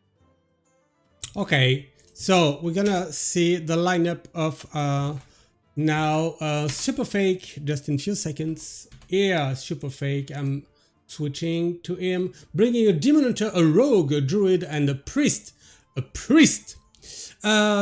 we won't see the Druid. The Druid has been banned. So we have the Demon Hunter this time. I guess it's quite the same list. Only 1 copy of Warblades. Okay. The Starfish is here. The Drake is here. The same list that that Fled brought as well. I kind of like the inclusion of Smothering Starfish, because there's been a lot of times where like that one last taunt minion is just enough to make the game a little bit unwinnable. But I'm really not sold on Eldrazi Warblades. Like the lifesteal just doesn't seem like it makes enough of a difference in the mirror, in my opinion. And I would just rather play Boneglaive. Like Boneglaive helps in the warrior matchup pretty good into the mirror, unless they play the taunt into you. But even if they play the taunt, you still have multi-strike possibilities with Dreadglaive. Like, yeah, I'm not a fan of the Warblades. I'm just not. And I've tested it. Like, I wanted this card to be good because I thought it was god tier in the mirror, but it just kept failing me. Okay, the Rogue is bringing a Rogue, the Superfake, and I guess it's the same one with as well the Oak Tusk involved. So we'll see if it is relevant this time. The Druid has been banned. That's it. Yeah, the Druid has been banned. And the Priest, it's the only Priest we can see everywhere now. The Bow Priest. Okay, with the Light Bomb as well. Okay, we know the list. So now I guess we can go to the game and give the players the go to start. Okay, I have to do 2 or 3 things, but ChaboDennis is preparing to battle friends. It's okay, you can start. One thing that is kind of interesting to point out here is both of these lineups are almost exactly the same as what we saw last time, except on Chabo's side, he's running. I'm sorry. Okay, so Chabo has the exact same lineup that Nalguidan had, except he's running the Ramp Druid over Quest Druid, while Superfake is literally just having the same lineup as Fled did. So we're pretty much going to be seeing a very similar set to what we had last time, except with no Quest Druid, and no Quest Druid makes me very sad. I love Guff and Friends. Yeah, it was very refreshing to see this list. Okay. Refreshing, it lost. I'm sad with what happened, man. Okay, try using the top command to cheer ChaboDennis and the bottom command to cheer Superfake, already dancing on cam. Okay, Superfake will be Superfake will be at or doing battle with a friend. Invite please, so invite please. Okay, and ChaboDennis at the top. Where is ChaboDennis? I have more friends here. ChaboDennis. Okay, do it battle with a friend. So you hear them, guys? Superfake. Max Okay, has too that's many it. friends. No. It's okay. I like friends. I like friends on Battle5, on Battle.net, and on Discord as well. Because if you are not friend, you cannot talk. And I need to talk to people to organize things. We have Man Creek in starting, and we have Battle 1 as well. Okay. Interesting. Oh, is keeping Battle World is instead of even if in this matchup, I'm not sure that generating tokens. Yeah, he does have the curve though. Found the one Yeah, drop yeah. right off the top, but at the same time, I'm not really a fan of keeping Vanguard here. I've been playing a lot of Demon Hunter, and something that I've noticed is that, at least in my experiences, I don't like keeping cards by themselves. I like keeping them in pairs. Like, the only cards that I would always keep are going to be Slither Spear and Drekthar. While the rest of the cards, like Prison Glaive, for example, I don't usually keep that card unless I have it paired with, like, a Puffer Fist, unless I have it paired with, like, a Vanguard, a Multi-Strike. I think that keeping cards in pairs is very important, but some could also make the argument that if you're keeping one, you're trying to find the other. So there's a lot of situations where I still find myself keeping Dreadglaive a lot of the time anyway, but it's not a card I keep every single time. and it's interesting to see that we are now in the same situation than before, where the Demon Hunter player has to choose between a coin Man Creek or coin Battle Worn and attack, and it was another time a coin Man Creek. Yeah, if we would have played the Vanguard, we would have been playing exactly into the Dragonbane shot. So now in this situation, Chabo has to make a difference. Has to make the conscious choice of, do I kill the 2/2 that summons more board, or do I kill the 3/2? And most players would probably just kill the 2/2, but there is a Drekthar in hand. So if he's really as broken as he says he is, if Drekthar comes down here, he should just win the game automatically, right? Yeah. Sadly, it is not that easy. And once more, we don't have this director for the quest center on 4, because he prefers to deal with the board, and I guess it's the good way to deal with the matchup. So he's really thinking about his turn here, because he's wondering if the 0 mana Tavish hero power is going to make any difference with the hero card. And I think that it actually could, because with Drekthar coming down next turn, that's a perfect turn 5. Then you play your Tavish on turn 6, and then you only need to play one more spell in order to get your 0 mana hero powers. I think that's a pretty good game plan. Oh, sorry, I didn't see your message. Okay, I'm gonna do this on Discord. Okay, so I'm sharing it for you. Yeah, thanks, man. It's this. Okay. Is it okay?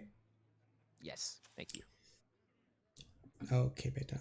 Because I'm checking the Discord on my phone to not stopping displaying your beautiful face. You have to say that. Thank you. I know you're just complimenting the hair. It's all right. Okay, what is it? Is it predation in to deal with the Director maybe?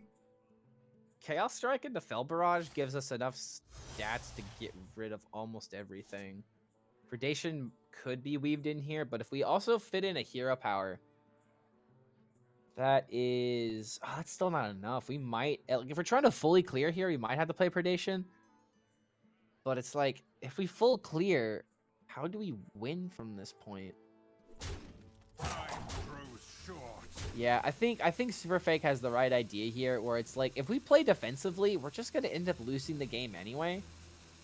Maybe we play the Warblades and trade into a minion. It looks like he's like trying to calculate his game clock, how many turns he has left, and whether or not this is a swing face kind of turn or not. Wait, really? Okay. With both Vipers being played, you can just, safely swing the weapon and save it for next turn. He's not happy to see that Tavish come down, though. I would not be either, especially considering that we know what the next thing that's going to happen is. For those of you who don't know, I'll just tell you. It's 0 mana Huffers. Okay. Oink. I like the... oh, do you see in English? Maneuvers? Maneuvers, maybe? Emergency maneuvers? Emergency maneuvers. Okay. Honestly, there have been some people that started teching that card in their deck. And it kind of makes sense because, I kind of had it explained to me when I was casting with Orange the other day, where emergency maneuvers can be really good off of Drekthar, first of all. If you, play emergency maneuvers, play Drekthar, pull out minions. But it also just works really well on curve with the 1/5 Naga. And also off of the animal companions. So the card has some real versatility, not just in the early stages on curve, but in late stages as well. Oh, and Director over Kurtrus? Drekthar pulling Lady could be a way to shift this back in our favor, right? I mean, one of the secrets is Ice Trap. Let's see. I grow impatient. Yeah, you don't want to... Ice Trap, okay, it's not a freezing trap. Okay.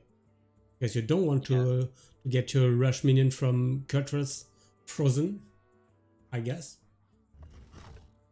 He's also really worried about the emergency maneuvers. I would be too, honestly. Okay. So... Okay. I was wondering if it will cost 0, but Asakara has been played, so now the new version of the card in the end has not been played while holding Naga, while playing a Naga, not been old while playing Naga, so it's not a 0.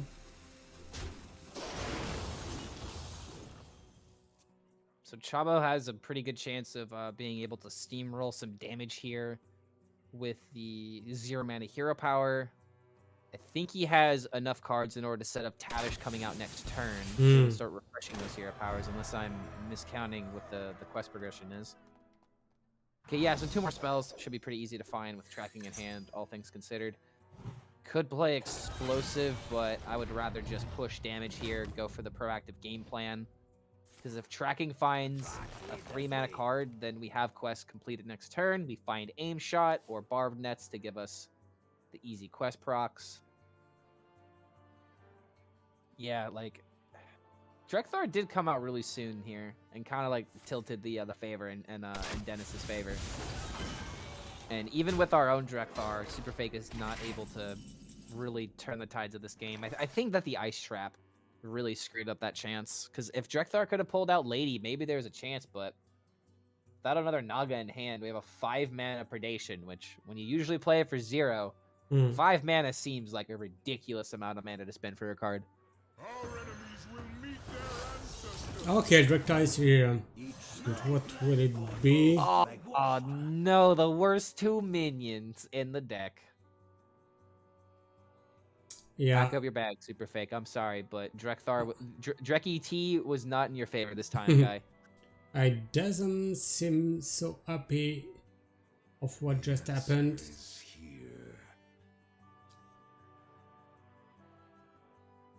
Okay.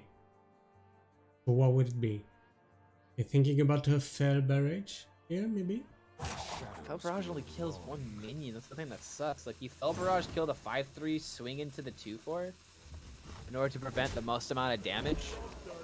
Now, this is kind of what I'm talking about. Like, the weapon did something, but it's not helping us, like, win the game right now. Okay. It's interesting to see the Demon Hunter still at 30 life here.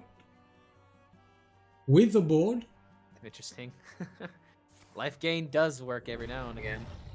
But this was something I was going to point out. If a Huffer or a Leok comes out, the Drekthar can be dealt with fairly easily.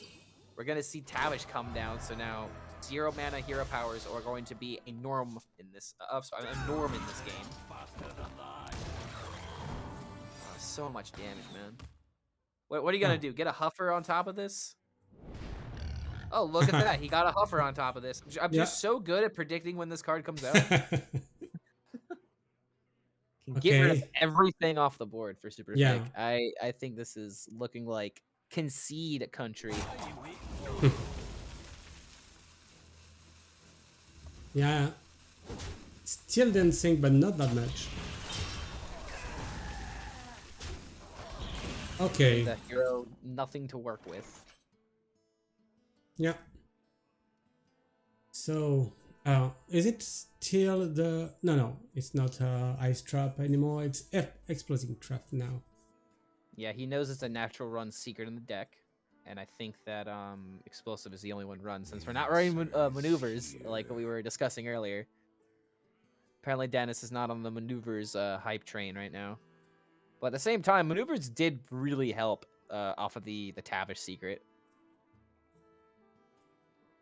Like, if it wasn't for the extra bit of minions here, I think that Superfake would have a pretty decent chance of being able to come back from this, versus having virtually no chance in some cases. And in case you you do not know, ChaboDennis, he was the top 4 in the Max League 5 last year. It ended on December. So it's a very, very good player from Europe for Germany. And I'm starting to work on the Max League 6. You may hear about this in few weeks. How do you have time for all of this? So many leagues, so little time. Yeah.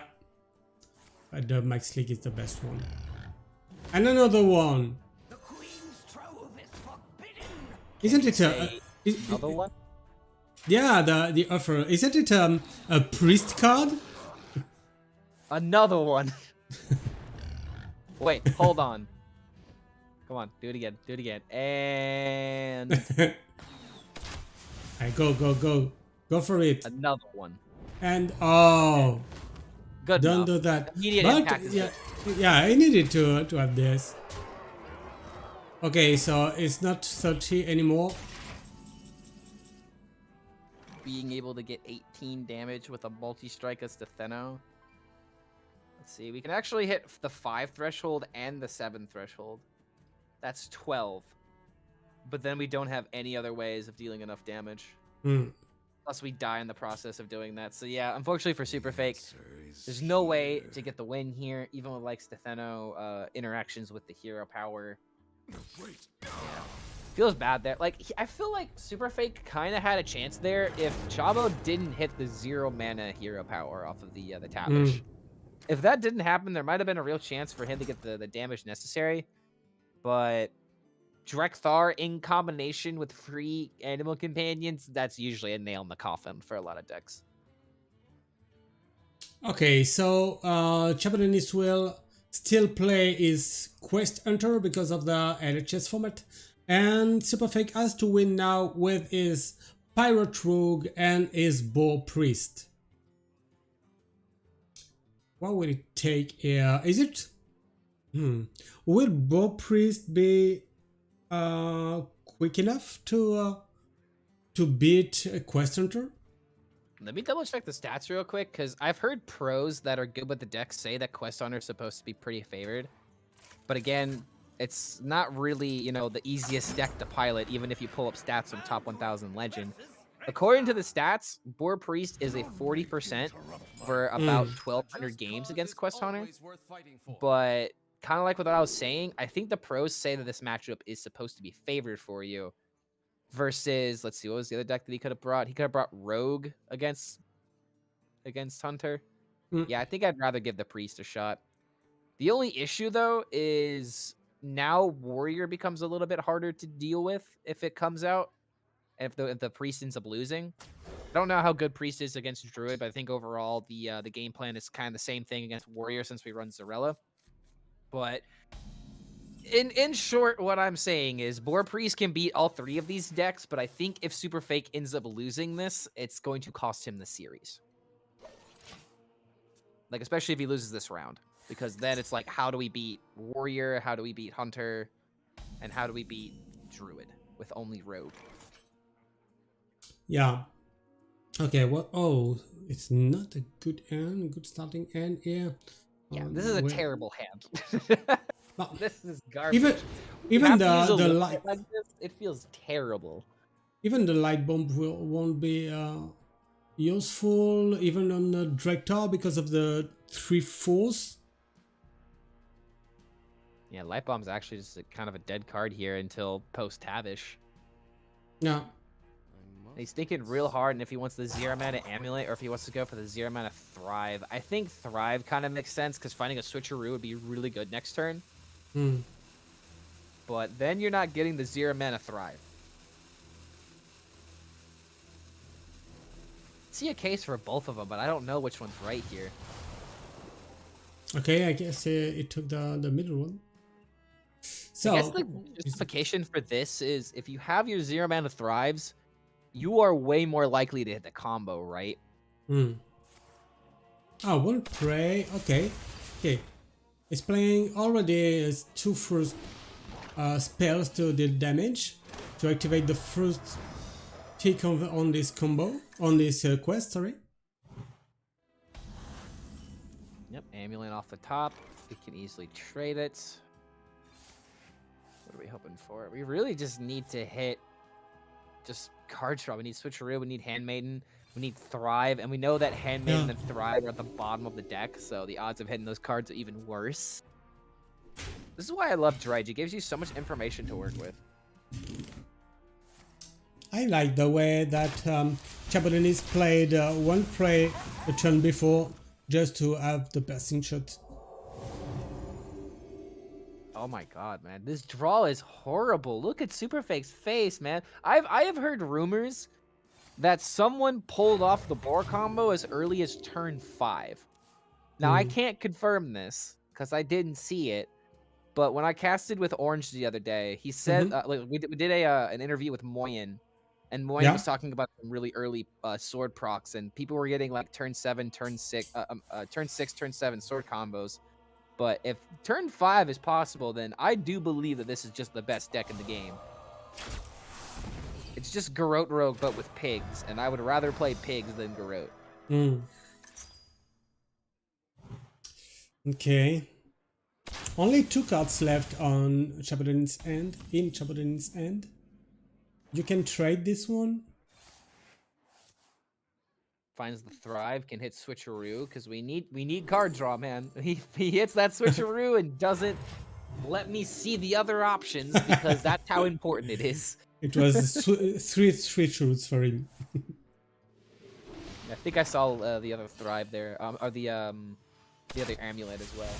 Regardless, finds the Switcheroo, is able to draw 2 more cards. This Quest Hunter is just kind of, you know, sitting here waiting to see if the Priest is going to hit it or not. There's a board that... Oh, you know what? Dang. You can see it in Superfake's face. He's like, kind of like, I'm not happy about this, but I can work with it. A 1/1 Northshire never feels good when you hit it off a Switcheroo. Yeah, and it's difficult to kill this boar with 3 earth now. Okay, when it played, Thinking about it. I Okay, think how many you cards? 9. need to play it, but well, you could just kill it with Holy Smite. Yeah, Ever and I out. like it. I like it. But you don't heal yourself. Do you care that much about the healing if you have flash heals? I guess it will be a problem in a few turns. Quest Hunter does just find a way of dealing a bunch of damage. This is probably why it's like not that unfavored for Priest according to the stats. But if you can't make this turn correctly, it's gonna cost you. Oh, he's just going for maximum healing. Okay, so he's gonna wait on the boar. Maybe he's saving the boar for the pyro play. Like it's another minion that gets card draw. Like what you could do is play Northshire into boar, Shadow Word, Devour, give Northshire a bit more health. Then do pyro combos. Now that you have Handmaiden, it's really tempting just to play more spells. Yeah, so we might see the boar the boar Holy Smite play here. Yeah, I guess. Okay. Thinking about this. Light Bomb only Oh, gonna be maybe. used in 7/7. Yeah, I don't no. think we play it here. He knows it's a exploding trap. I don't know how many secrets are played Yes, by the his only opponent. secret in the deck. There are no other secrets on Okay. this list. Okay, so he knows, and he's not afraid of ice. I don't know what. Ice trap. I gotta say that I absolutely love casting Superfake because he's just the most animated Hearthstone player that I think I've ever seen. Yeah. You haven't And- seen me on broadcast yet, but I'll go ahead and let Superfake have this title because man, I love casting and seeing his energy. Not really much that we can it do here, man. only- We spent like okay. an entire minute and a half debating if playing a boar and doing nothing else was worth it. But part of me is wondering if using the Holy Smite here was just correct. But you really need spells for Pyro, so he might be right in this instance because he really needs like stuff. Okay. Oh. So we Light Bomb. Draws Zarella off the top. Not the time to see Zarella right now. We know Yeah, that still- secret is explosive. Still three spells to cast Wait, what? for the Handmaiden. Oh, okay. Oh, okay. I see what he's doing here. I didn't even consider this. So he's gonna go for the clear with Zarella. Refresh mana. The process and draw some cards while he's at it. Yeah, I didn't see that coming. On the chat, someone is saying that the ChaboDennis has also won Germany's sexiest esport 2022. Well played, man. That's a lot of achievements under your belt for card games. Yeah, it's only possible in Germany. It doesn't add the level for France. Got 2 Wild Pyros and a Handmaiden left in deck, as well as an Elwyn Boar, and 1 more Northshire Cleric. So there's 5 minions left in deck. Switcheroo can find a Pyro, which I think is the most important card, but I think even more importantly, we need to find the Gift of the Naru, because we need some card draw here. Okay. This is looking just so awkward for Dennis here. Like, how is he going to start getting the win if he's just playing cleanup? Yeah. Dragobane Shot sets up the clear for Boar. You can still do some more damage, play a tracking. Don't really know if that's what you want to do, though. Yeah, this also makes sense. Part of me is also wondering, do we ever kill this Boar? Because if Yeah, we kill it, we're doesn't technically want to. enabling the game plan. And we're never playing another minion unless we play our Tavish Hero card. Oh. But at the same time, Superfake has to have a way of being able to kill the boar. We play pyro combos. There has to be a way. Okay. Future involved. Okay. Let's see what we find. We really need to hit a pyro. We got our pyro, and we also have a Northshire cleric that's not going to die immediately to the combo. That is super Yes. important. Okay. Triggers. So Oh, is he going to heal it with Northshire cleric? Oh, okay. Or if he hits Gift of the Naru, this could be pretty goofy. yeah. I don't hate it because if you hit Gift of the Naru off of this double draw play, wait. Actually, no. Never mind. You don't have enough mana to play Pyro as well. So yeah, just take the one draw. You can trade the amulet. There we go. Oh, that works so well. Now our amulets are exactly where we need them to be. Okay, just waiting for the rest. Yeah, we just need to kill off the boar now. Interesting use of the Desperate Prayer. Yeah. Okay. It's obviously not that unusual. Like, that's the thing about Quest Hunter, man. At 18 life, you're not safe. Yeah. Even when they have, like, 2 cards. And do you think that you switch to the hero Tavish here, or you only keep your current hero power? I don't think we can. I think with the current hero power, it just deals so much damage. So, like, case in point, aim shot. Aim shot was going to be the card I was going to talk about, where if we hit it, it's just such a, such a swing in our direction. Yeah, look at this, man. If he didn't heal for the 5, he just would have died. Yeah. So that was super important that he went for that play. Let's see. Can we combo this turn? That is the big question. Can we combo? Oh. If I remember correctly, you get the healing from Zarella first as the hero power option, so you could technically heal for 10 this way. You can also kill off the last boar, because remember, we can't do the combo until the boar has died. So Zarella into heal just might be the way here. But man, is it scary. But Okay, to answer your question from earlier, that. I don't think we can play Beastalker Tavish until we're completely out of gas for the hero power. Hmm. It's already so close to death. Last thing you want to do is risk lethal on a 33%.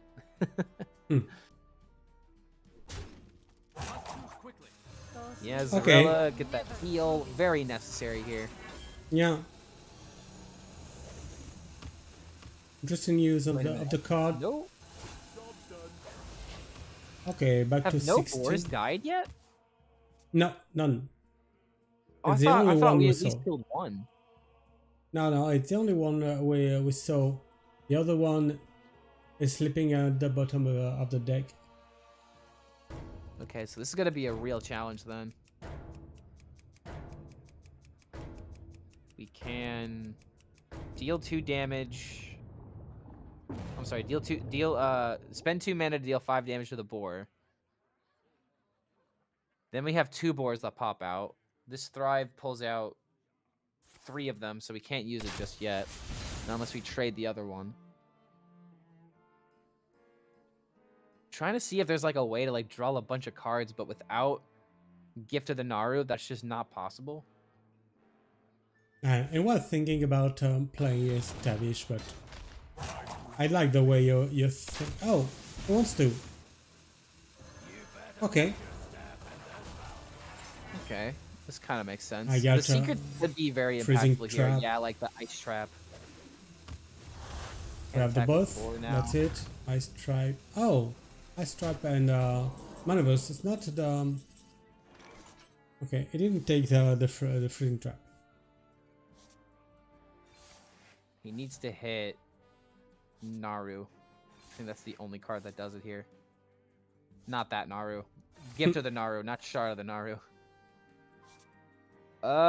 Oh no. I think that's going to be death now. Any damage draw off the top for Dennis will work. A roll of Huffer will work. Superfake is going to have to take some more damage to the face because of... that's Explosive Trap, right? Oh, I'm sorry, it's emergency maneuvers. So even if he kills Huffer, oh my Yeah. god, there's not anything that he can do here. I think it's just checkmate. I guess. It will be 2-0 for ChaboDennis. How many Gift of the Nars are in this deck? Is it just 1 or 2? Okay, yeah, it's 2. So yeah, we just kind of got unlucky with only, like we had to play 1 kind of early. But unfortunately, we I didn't don't. the second one. I don't remember this. Okay. Yeah, not much you can do here. The Huffers are going to get brought back to life, and because they have charge, they can attack immediately. Yeah, that's it, and it's 2-0 for ChaboDennis here. Superfake has to do something with his Pirate Rogue, and we saw in the first BO that Pirate Rogue versus a Quest Hunter has been difficult. So let's look at Okay. some stats here. We got Ramp Druid, we got Quest Hunter, and we got Control Warrior that Pirate Rogue somehow has to beat. Pirate Rogue literally only has 1 favorable matchup into this, and that is against the Druid. The other 2 matchups are going to be an uphill battle, and he literally has to start with the worst matchup for the Pirate Rogue first. I make my own luck. So if we can beat the Hunter, like maybe there's a chance of getting an upset, because this is going to be the hardest game for us to turn around. And looking ahead at Dennis's hand, he already has the Drekthar. Oh my god, no, not again. If anything, we need to nerf Drekthar because of how good it is in Hunter, not because of how good it is in Demon Hunter.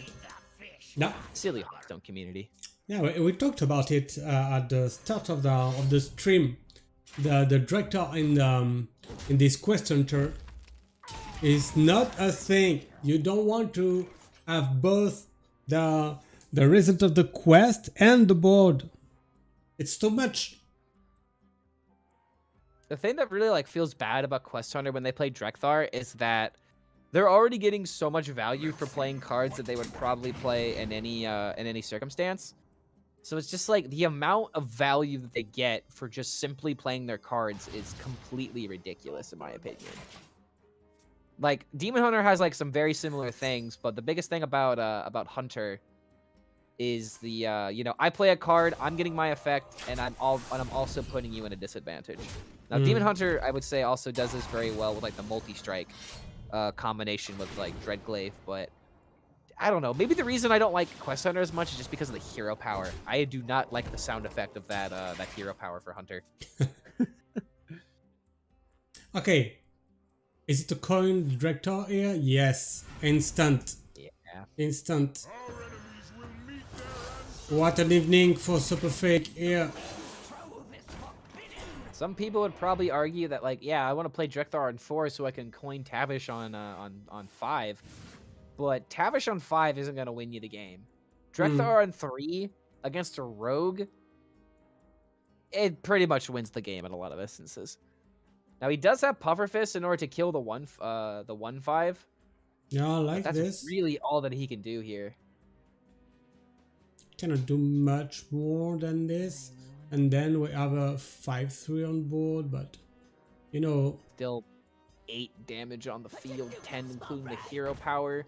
And we know that Chabo has the piercing shot in hand. Yeah. This is not looking good for the rogue. Okay, he could have played this gun fishing, but it chose not to. It's just not impactful enough, unfortunately. Like he would love to play it, but then you're missing out value and hitting the sunken vessel value. And if we end up top decking that next turn, maybe we have a chance. Oh, but we hit crap with Toa. Man, when it rains, it pours.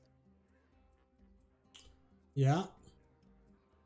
And you can't combo the gun fishing by playing amalgam just like this. Would you? No, preparation. In the god Okay. fishing. Oh my god. Oh, this It feels hurts. so bad.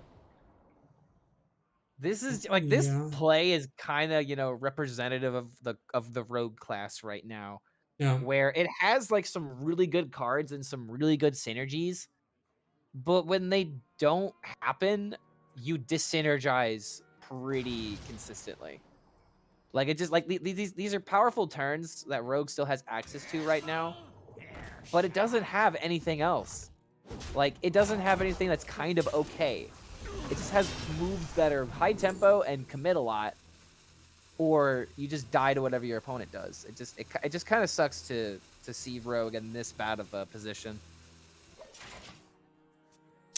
Okay, so it took the trawler, 7, 10, 13. and I guess it. Oh, it's already over. It's 1 damage off. 1 damage off, but this is Rogue we're talking about here. Yeah. Yeah, it's pretty much turn 5 lethal though.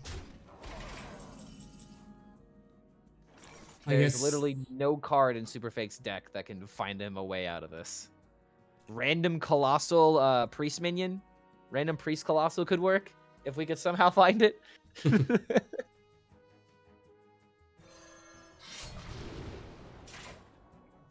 Yeah, nothing here, and it's 3-0 here for ChaboDennis. GG, guy.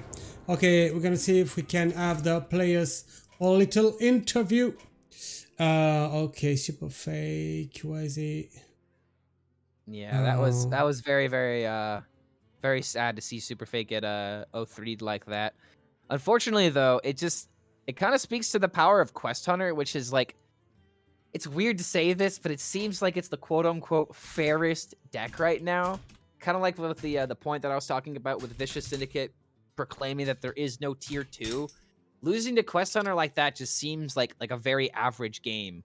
But unfortunately, like Drekthar just really pushes over like that fairnessness in my opinion, to the point where, you know, I just don't like Quest Hunter, so I hate to see it. But regardless, like, oh my god, man, like, it just absolutely slaughtered Superfake here, and I was expecting Priest to be able to clutch it out. Yeah, I'm trying to get the players. We'll have ChaboDennis is just setting his headset. I'm starting the call, and Superfake just left, and we understand that. Okay, so just a second. We're calling him. ChaboDennis. Oh, where is it? Okay, we have Superfake as well. Perfect. Okay. Perfect. Okay, so ChaboDennis here and Superfake here added to the chat. Okay, Superfake, are you here? Hello. Hi, Hello. ChaboDennis. Yes, guys. everyone is here. Thank you for the games. It was a very fast series.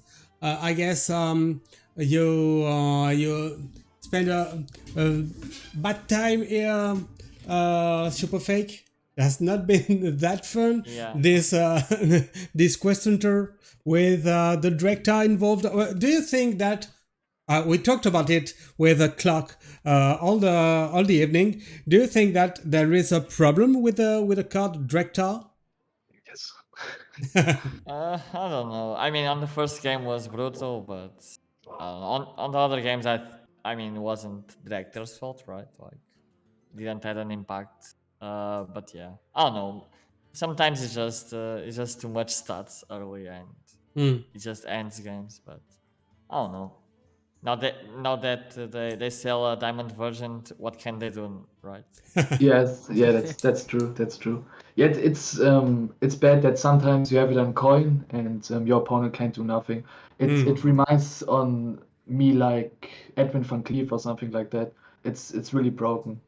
Or Barnes, yeah, all those cards. Those kind of Edwin cards. is a good way of describing that, honestly. I don't think I've had anybody kind of describe it like that, because like if you do have it on coin, it can just win games, and we did see it literally just like win a game almost by itself in this series too. Yeah, like if you roll 2-3 drops and most of the time you are doing it. I mean, the Demon Hunter can get a 1-drop and a 2-drop as well, but if you hit double Puffer Fist, double Viper, 1/5 Taunt, it's most of the time it's just too much.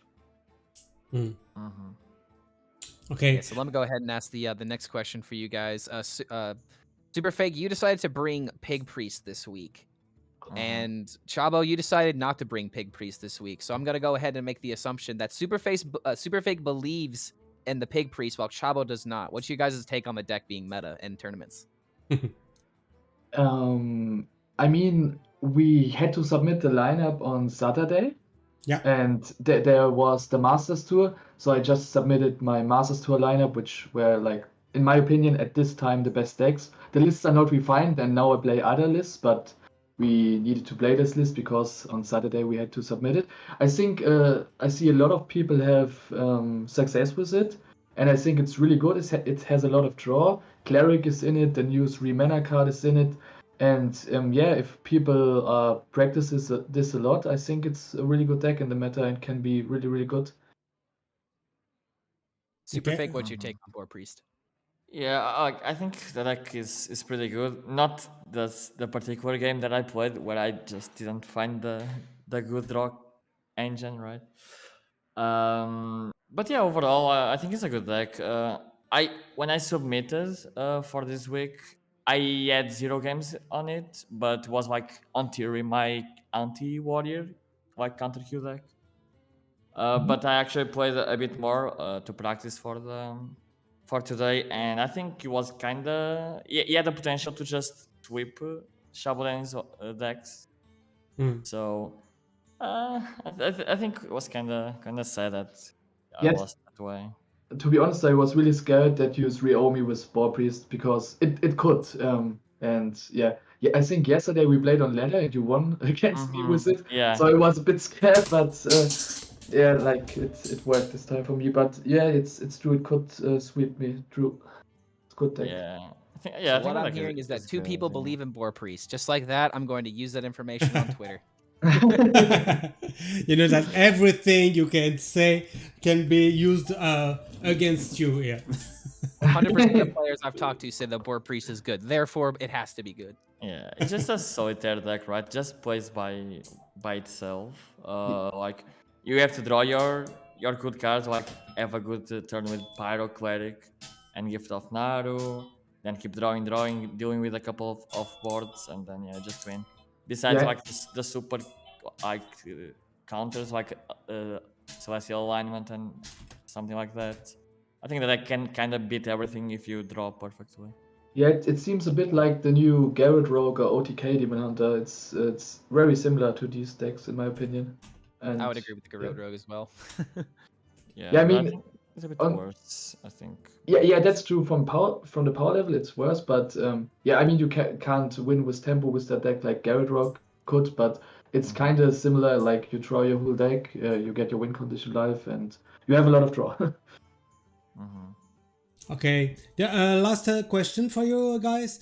We had 2 matches, 2 BO5s tonight, and we've seen 3 different druids involved. There were a quest druid, there were an alignment druid, and a dragon druid.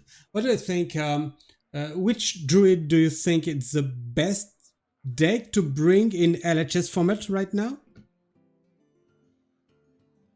Probably. I like my alignment ring because like it's more polarized. I usually like to play more polarized decks. Like it just destroys like the random board priest against warrior is equally like amazing as like a normal ramp druid. Even against quest hunter, alignment mode is a pain in the ass for them. I don't know. I think it's just fine to play alignment, but yeah. Maybe Okay, that is my exactly 30, but yeah. Okay, and what about you, ChaboDennis? Yeah, I needed to ban his alignment druid because, like you said, it's really good against warrior. It's good against quest hunter, but normal druid is as well. I didn't play the alignment version that much, but the normal dragon version feels kind of slow nowadays with Kazakusan. Like in most of the games, you don't even need it, and it's too slow to play it. So maybe it's this version, maybe the other. I think it depends what you like and what you want to do with your lineup, and yeah, in which matchups you want to be better. Okay. Okay, thank you guys for the games and for the interview. Do I have a last question, maybe, Clock? Actually, I'll just go ahead and say, do you guys have any shout outs that you want to give? Any woo woos to practice partners? Anything you guys want to say before we close it out? As always, shout out to my practice group, to Flix, to Borrow, and yeah, we practice together for the Masters Tour, and we always do. So yeah, shout outs to them. And I said, guys, Quest Hunter is a good deck. Believe me now. I hope you do. Okay. Thank you guys, and don't forget that you can change lineups on Saturday for the run 3, and see you for next week for the run 3 of the Max Open Cup 8. See you. See you. See you. Thank Bye. you. Okay, so here. Okay, 2 different matches tonight with this the match from South American 3-2, very intense, and then we'll have this European match. It was kind of a no match with this 3-0 by Quest Hunter. The Drektar on 3 on the last game was painful. Backbreaking. Yeah, but very interesting, and as usual, nice to have the players for the interviews at the end of the games. Just a word for the next week, we'll have two broadcasts. The first one on Tuesday, 2 matches of the run 3 that will start on Sunday, so I don't know the matches yet, and 2 more on Thursday. The first ones will be in French, and on Thursday it will be in English by me and someone. Yes, I know the someone right now. I guess it will be Wire from the Max team. Okay, Clark, thank you for having been here with me, and I didn't notice before, but I like your carpet. Behind you. Thank you. Yeah, very nice, very nice. And your dog as well. Yes, Zena definitely likes to dirty up this thing. I have to vacuum it every other week. Okay, thanks. And thank you guys for having been here with me. We'll be reading someone very soon. It will be in 10 minutes for me, so you'll figure it out in few minutes. See you guys.